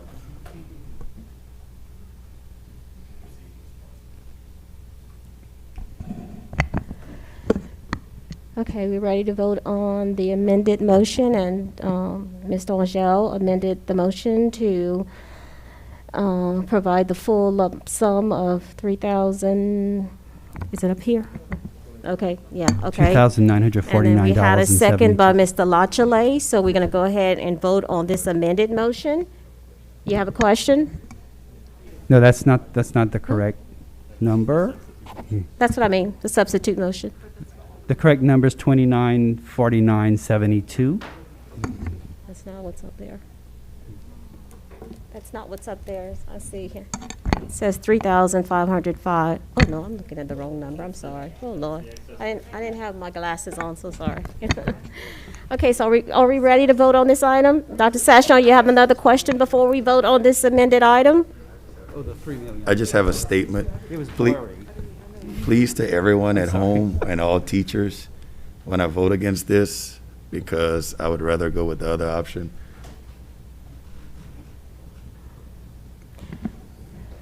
I'll say Please something. don't, please. I thought you were finished, Please I'm don't, sorry. please don't take this as I don't support your salary, and then on Facebook, Timmy voted against the raise and he's ugly and he's got freckles and all that stuff. Like, out of like the last 17 years, the previous one-time bonus would still be the 6th highest that we've ever gotten, the one-time bonus with the 1646 out of like 17 years. So like, just keep that in mind. Plus the 750 would still equal 2,300 total, which would be number 1 compared to everything else. That would be more money than what everybody has gotten. But I understand why folks want it. Just wanted to state that. Okay, I'll go ahead and call for the vote.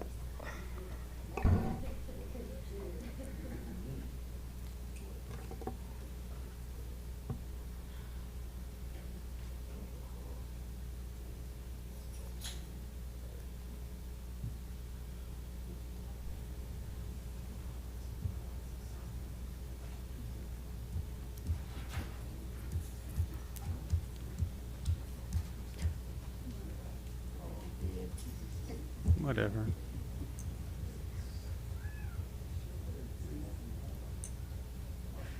Two for, 6 against. Okay, motion fails, so we're gonna go back to the Ms. original Ms. motion. Morrison, I'd like to offer a substitute motion. Okay, go ahead. I'd like to offer that the recommended action include a $500 step increase to the teacher pay scale, with the recommended balance calculated by Mr. Dugas to be issued as a lump sum payment Point of order, to Madam teachers. President. After the first substitute motion fails, we have to vote on On the original. On the original motion. So let's vote on the original motion, and then we could always make another amendment to the original motion. Okay, so it has to fail before we could, there we go. Okay, so at this time, we're going to go back to the original motion and vote on that, and then we'll proceed. So, Ms. Dorothy, can we see the original motion, and then we'll go ahead and vote? I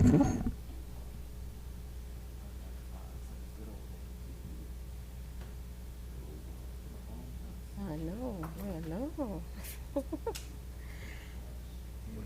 Is it almost 10 o'clock?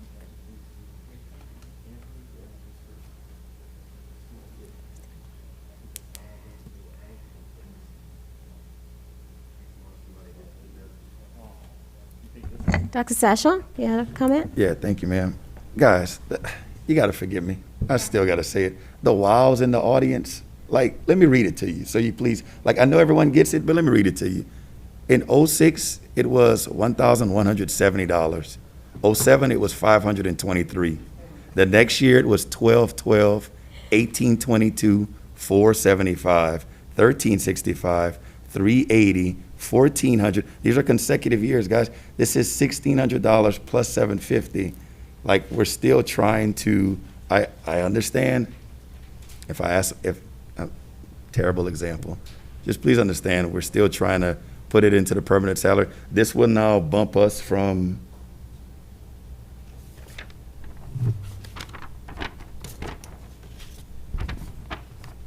number 43. It's not up yet. It's not up yet.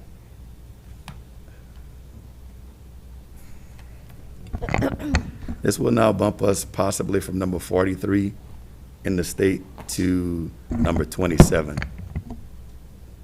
So just wanted to state that. Thanks.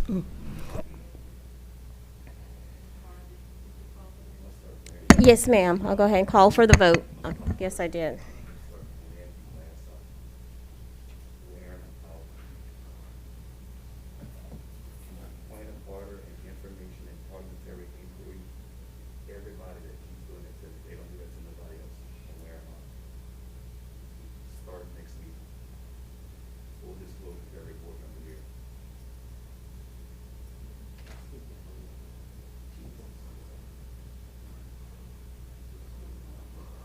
Yeah, she's gonna be smiling.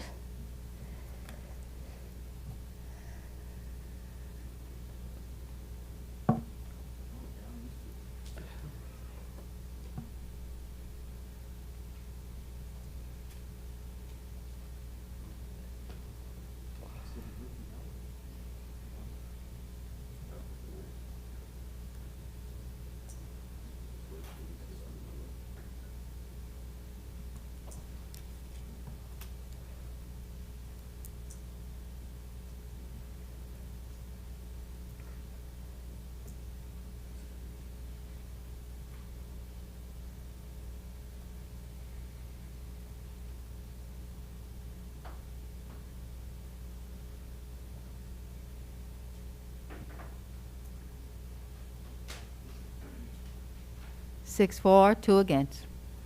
Okay, this motion passes. And if I can say something, I was on the board when we said that we were going to give the teachers a raise this year. For the past time, for 5 years I've been on the board, we have given you that lump sum. And I know Ms. Mangum would stand here every year and plead and beg. And, you know, she would, I'm sure she's smiling down right now to say, finally, they're doing what they're supposed to be doing. And teachers, just think of this, you know, you did get a $2,000 bonus for this year, right? So you got that $2,000 and then you have $1,600. That's almost $4,000. Guess what? So that makes up more than what you were getting in this lump sum. So let's not forget what we already received and, you know, be grateful and just think about young teachers, when they come, they'll be able to make more money, and maybe we can recruit more teachers, and I think, and then you could get all this money in your retirement. So thank y'all for what you do. We love y'all and we appreciate y'all. Meeting's adjourned.